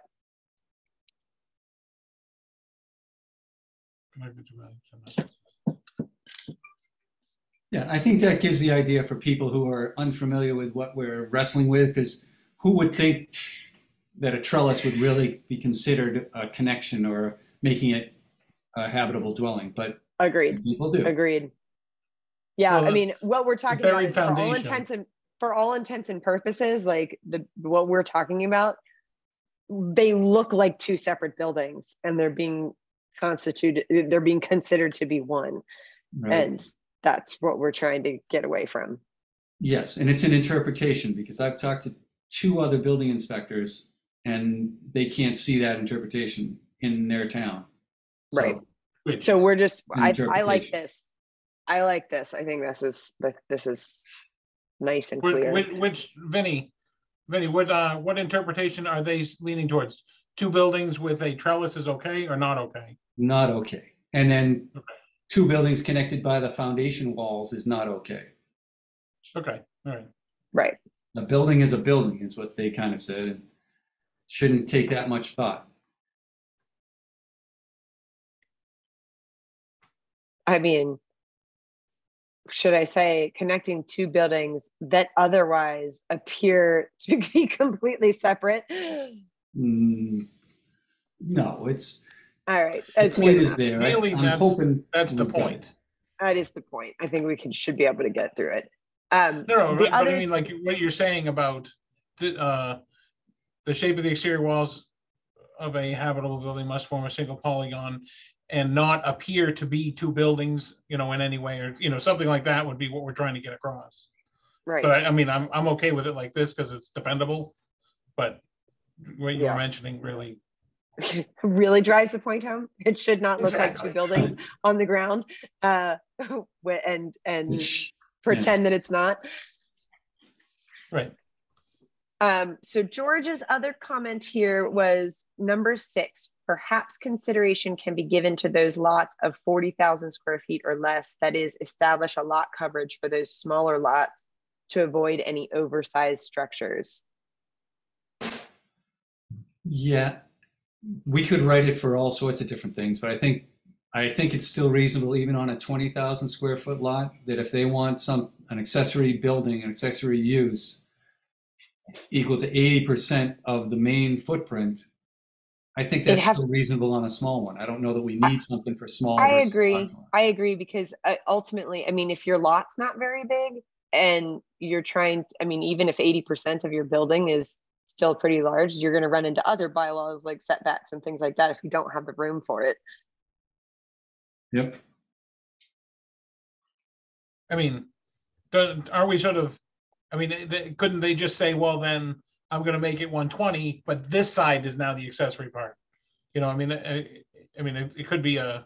No, this isn't an accessory apartment thing at all. This is accessory use. So a garage or a shed or some other accessory use on a residential property. Right. With and customarily incident to any of the uses, right? I think this looks pretty good. And so I think. Wait, where's the thing about having a 4-car garage? That's you take that out? Right, we took that out. We took out all that out so that I dream about having a 4-car garage. I guess not in town. Not there. Well, you can still have a 4-car garage if it's 80% of your house. Sure. Oh, so I have to put an addition on the house to get it to work out to 80? Yes. I guess that's Right. that's the solution. Okay. And still, observe the setbacks and all the other, how big's your property? Yeah, no, it probably wouldn't fit anyways, right? 2 stories, a parking structure. Yep. So on this one, small can parking you, garage. Sarah, can you change your dates and Oh, yes, update yep, I got it. the whole thing, just so it's so we're referring to the right thing? Change the draft for whatever it is, 2/8. Good, it's actually off. All right, good. You don't have to do it now. Oh, but nope, I am gonna do it now. I just had to find the right thing. I have this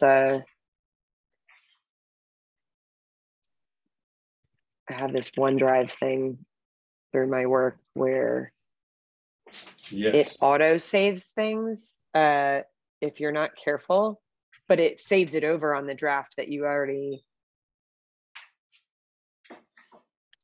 It saves it over on the draft that you were working on, like it automatically saves it, and which I'm not accustomed to. It's like I'll start making edits and then do save as, and it will have already saved them. And then I'm like, wait, no, I wanted the old version to stay where it was. So anyway, all right, that's all set. So I think the next step on this one is that we need to hold a public hearing. We need to hold a public hearing, and I think we get to just set it and do it, right? So, yeah. may I jump in here? Yes, please. So I'm going to give a little unofficial preview that at the next select board meeting, I anticipate that they're going to be setting a date to close the town meeting warrant. Just so that you have that on your target. That proposed date is March 31st. So the procedure though would be, because this is a zoning bylaw, the planning board needs to submit their the zoning bylaw change to the select board, who then votes to send it back to the planning board to hold the public hearing.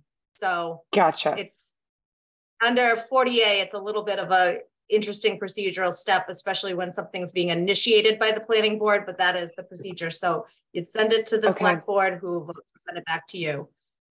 And so we wouldn't be able to set a public hearing then until our next meeting though, which wouldn't be until March. Is that correct? So the chair can set the date of the public hearing on their own without a vote of the planning board. With that, well, okay. Because what I'd like to do, what my hope is that we could go ahead and have this public hearing at the March meeting, our March meeting on, what did we just say it was? 12. It must be the 8th. Oh, March, yes, March 8th. So, so the select board cannot vote. Yeah, the issue is going to be is that technically the town meeting warrant is not open for the select board to be receiving warrant articles until after their meeting next week. And then it would, because it's not open, the warrant is not open, they technically cannot receive it. I see. So when is the earliest? But they can still tell us to do something. So when is the earliest they could receive it? Well, they can't tell us to do something if they haven't gotten it.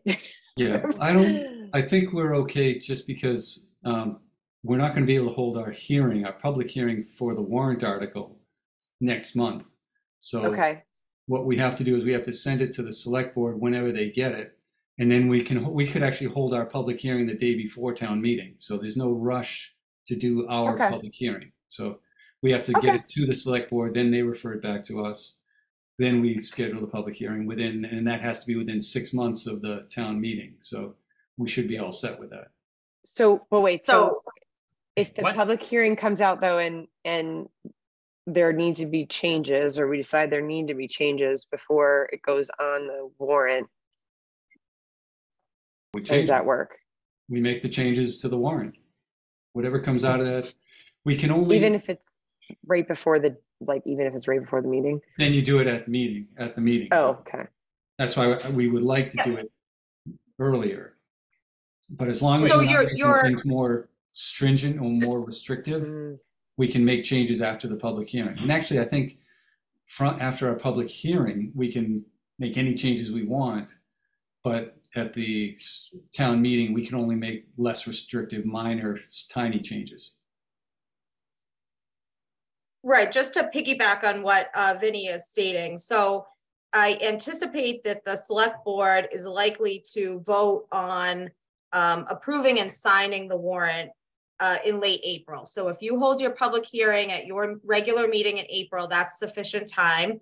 And as he stated, the warrant article is to put residents on notice of what is going to be discussed. So within the motion at town meeting, as long as the residents were on notice of what the warrant could yield as a vote, those changes can be made at the motion right up to town meeting, at town meeting.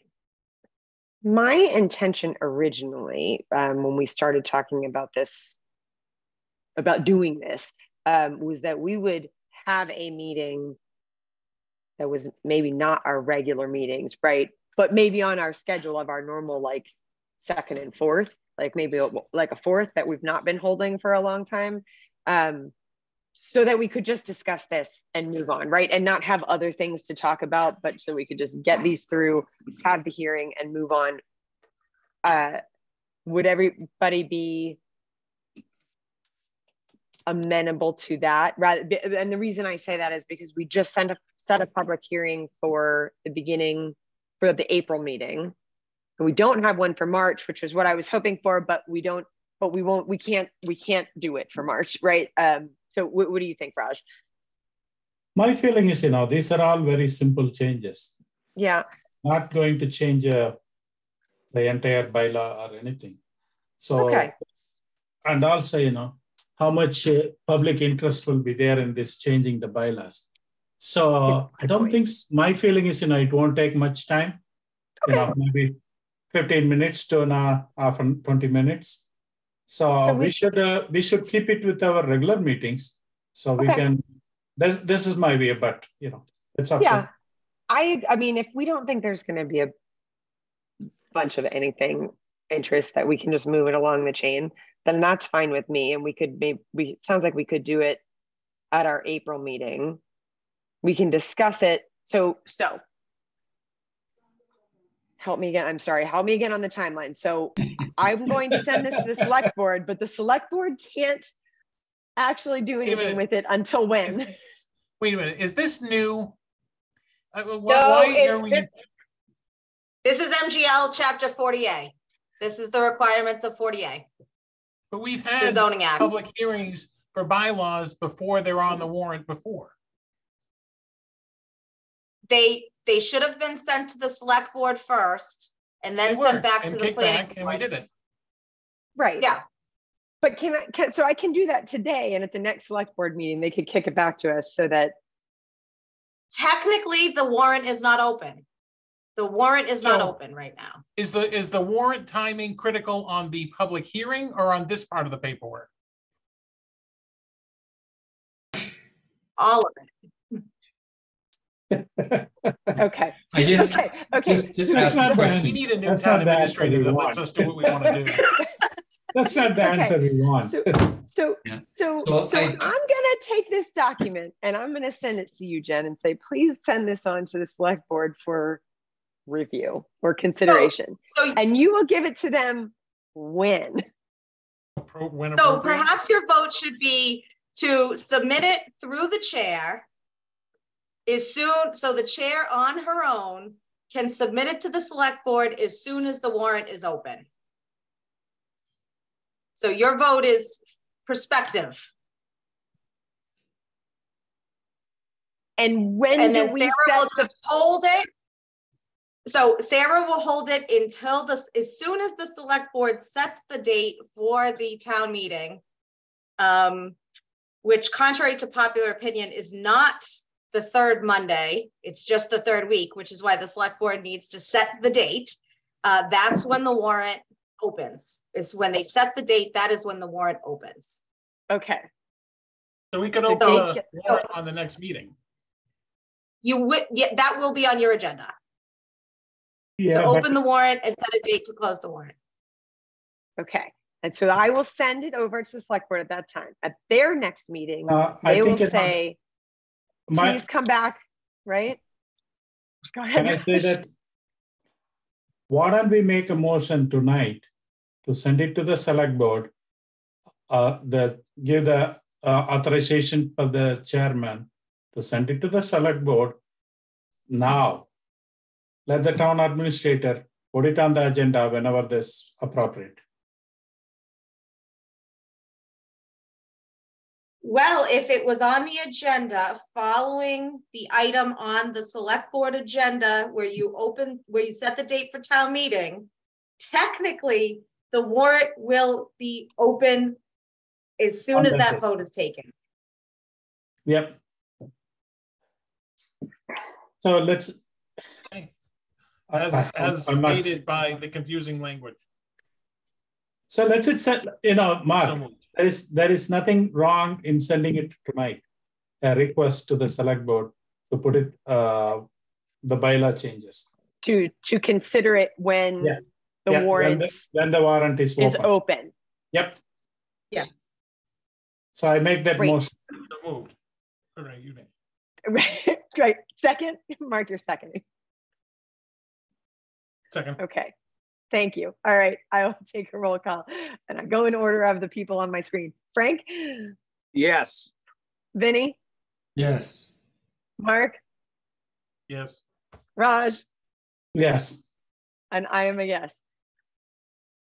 Whoa. And so you all, and when that happens, you'll give us a decision back that says, please have a public hearing. And then we will set the public hearing, which hopefully will be April, and that will be good to go. Except, no, you're saying I can set the public hearing for April, even if we don't know about it for our March meeting. I can just say, please set this public hearing for this. We can anticipate cooperation. Great. Yeah. Great. And do we have the language clear enough that Melanie can make the public hearing notice? I don't know. I can't even without get your having to have vote. a meeting. I can't even figure out your vote. So the vote was to authorize the chair. I have in a whole bunch of different sections. Send the proposed bylaw changes to the select board for consideration when the warrant is open. Yeah, that is my other question, is what do I need to have in place for Melanie to actually do what she needs to do for the notice? We just need the document, and then we'll get the process. We'll get through the process. I just read the zoning act for adopting and amending your bylaws. It doesn't say that the selectmen have to wait until the warrant is open. It just has to get sent back and forth, but we can work it out. There's enough time. Okay. Yeah, excellent. That wouldn't be in the zoning, but yeah. I am going to count on all of you to assist me in making sure we get this through to town meeting. This is my goal before leaving this board. Thank you. So if it doesn't happen, you stay, right? Another strategy. There you go. Okay. We do have MBTA's community zoning discussion on here. I know I think Jen, you submitted the document that we needed to submit so far for basically our interim thing. We are in interim compliance. Okay, wonderful. That's great news. And so that's all we need. That's just an update. Good. Interim compliance, and we're CMRPC's supposed to do the rest of the work, or they're involved in the rest of the work? Yeah, Just- I would just so that we don't imagine fall behind. probably. No, I would imagine probably they'll start to work on it over the summer to gear up for the fall town meeting. They know that fall town meeting is our target date for a first pass at this, so. But it's more to the point, because I'm always on time, it's their responsibility to keep us on time, right? Yes. Excellent. Good. That's excellent. All right, that's great. I know we already did our minutes. We've got some invoice payments to pay. Frank, great Yes. job trying to collect on some funds there. I'm seeing that good work. Appreciate that. Trying. So, that's it's hard. It is. Speaking of funds, on Ali's project that we denied on this morning, the beginning of this meeting, the 73. Does he have money in that account that we could put towards his other projects? No, you perhaps, can't or do that. whatever? I'm pretty sure we have enough in that account for what's been done, because nothing's been done. Oh, right. No, it wasn't that. It was that he's going to ask for it back probably as soon as he finds out that he was canceled.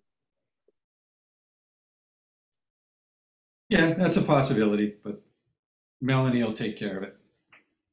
Nice. Yeah, he does have money. He has almost $3,500 in there. Oh, okay. All right. See, that's too bad. You know, for a student, if they owe something to one office, everything gets held up, and doesn't really matter whether it's one project or another project.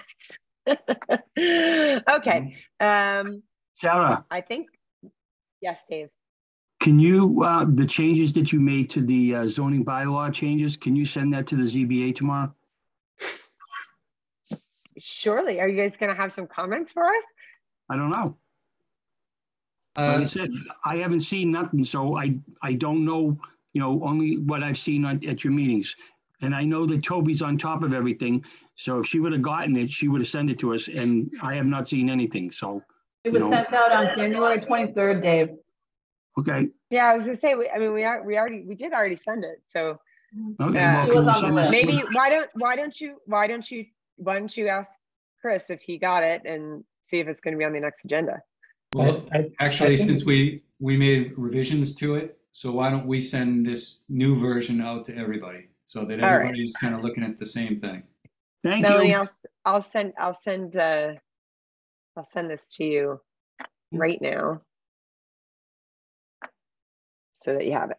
Okay, excellent. I think we are all set. We've confirmed our next meeting for March 8th at 7 p.m. Any invoices? I know we've got invoices to pay, and that's what I was thanking Frank for trying to get money out of folks. Some people said they went down. Did they go down, Melanie? Did what go down? The people come down to pay. Oh, I think Lankowski may have paid his invoice because Okay. What's her name? Damien told me she put a check in the mailbox. Okay. So I'll check that. But now Ali hasn't answered at all. I tried him a while ago, no response. And Yeah, he responded to me, but he did? Yeah, I had something. Oh. I don't know why he didn't CC you, probably because he's all right here. He just put it to me. I will have someone drop off a check. Sorry, I didn't see the email. That was Sunday. Frank, question. Did he send you the money to you? Yeah. Me? Yeah. He dropped off cash to your house. Is that what he said? He didn't send me anything. Excellent. Yeah. Funny. Got a hand up. Oh, yes. Apologies, I was trying to email this out. Mikhail?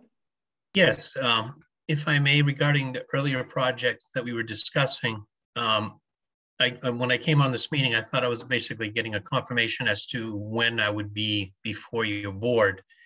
And I was looking, I didn't have a lot of my emails at hand and all my information, so I apologize for that, but I was able to pull up my documents that I had, and from reaching out to the board, it said the board will confirm fees upon submittal. And I submitted documents to the board January 18th. So it was my understanding that the board would confirm the amount that is due at this meeting and schedule us for the next meeting. Well, you scheduled me for April. I was hoping to get onto the March schedule, but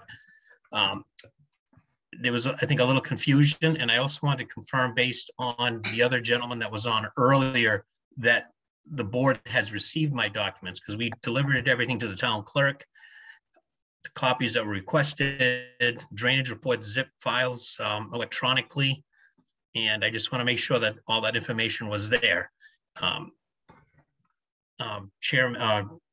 Board member Vincent Vignali made a comment. I need to, with the stormwater application for the stormwater management form, I had checked that I put an asterisk on the form identifying that Conservation Commission was, a notice had been issued on that checkbox. And I know it's the same form, there's not a separate form out there.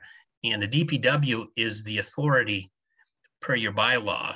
And then you process stormwater management forms depending on what board you go through, whatever process you are. So I was just rereading, you were talking about bylaws, and the other consultant that was on earlier going through the tree of the flow path of how we do things. So there's a little bit of confusion from an applicant, especially myself. I haven't done too much in West Boylston, all the little nuances of which checkbox and which form to fill out. And it was my understanding that I had filled out everything correctly from reaching out to the town.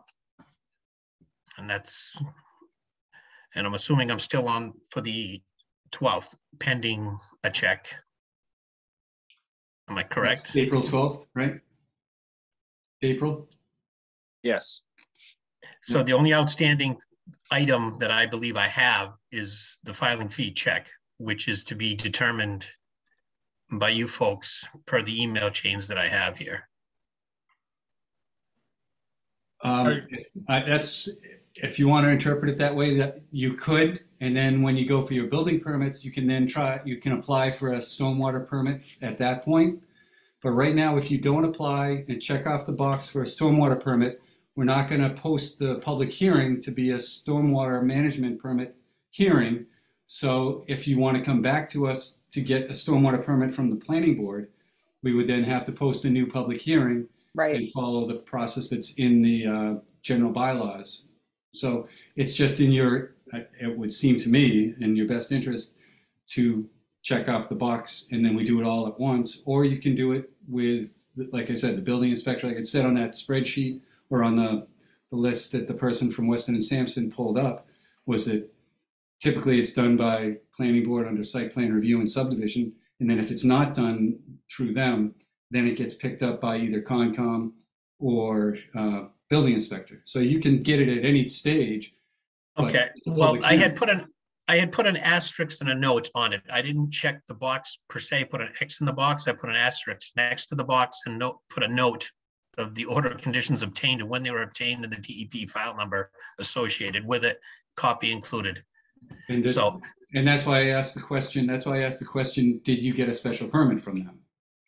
An order of conditions doesn't give you a special permit or a permit under the stormwater permit. No, but it says you process it with this. Okay, yeah, it's semantics, I guess, and how it is processed. It was unclear. So then the next question, I just want that you have the information that's been submitted to you. Yes.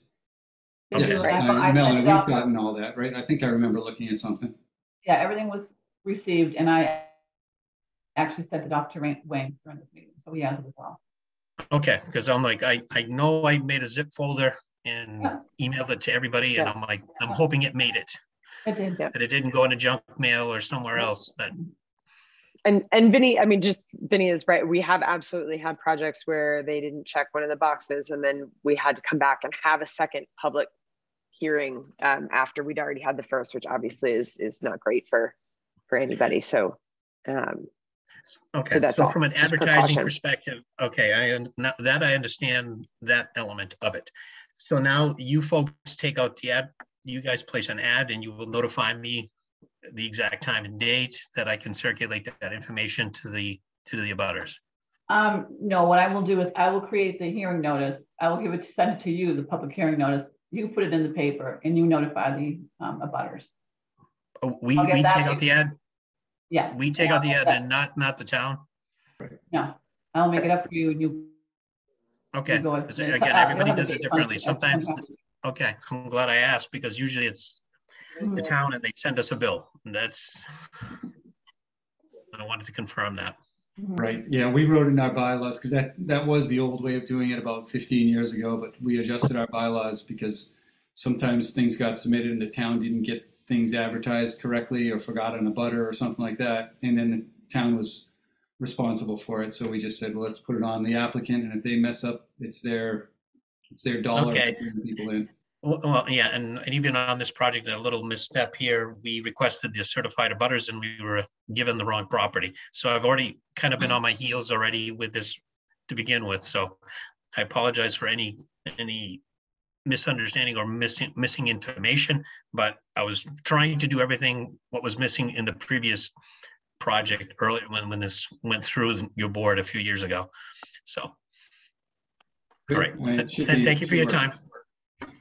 Okay, excellent. Thank you. I have a question just in general, not on that topic, but when Concom or DPW, do they have a public hearing if they give a permit? It's in the bylaw. I don't know. That's why I wasn't sure how. The Concom has never done one. It was news to me tonight that the DPW actually did one. I have not seen any other agents of the town doing it. So that's why I asked the question. Okay. Good. All right, everyone. I think that does it for us today. I would love to entertain a motion to adjourn.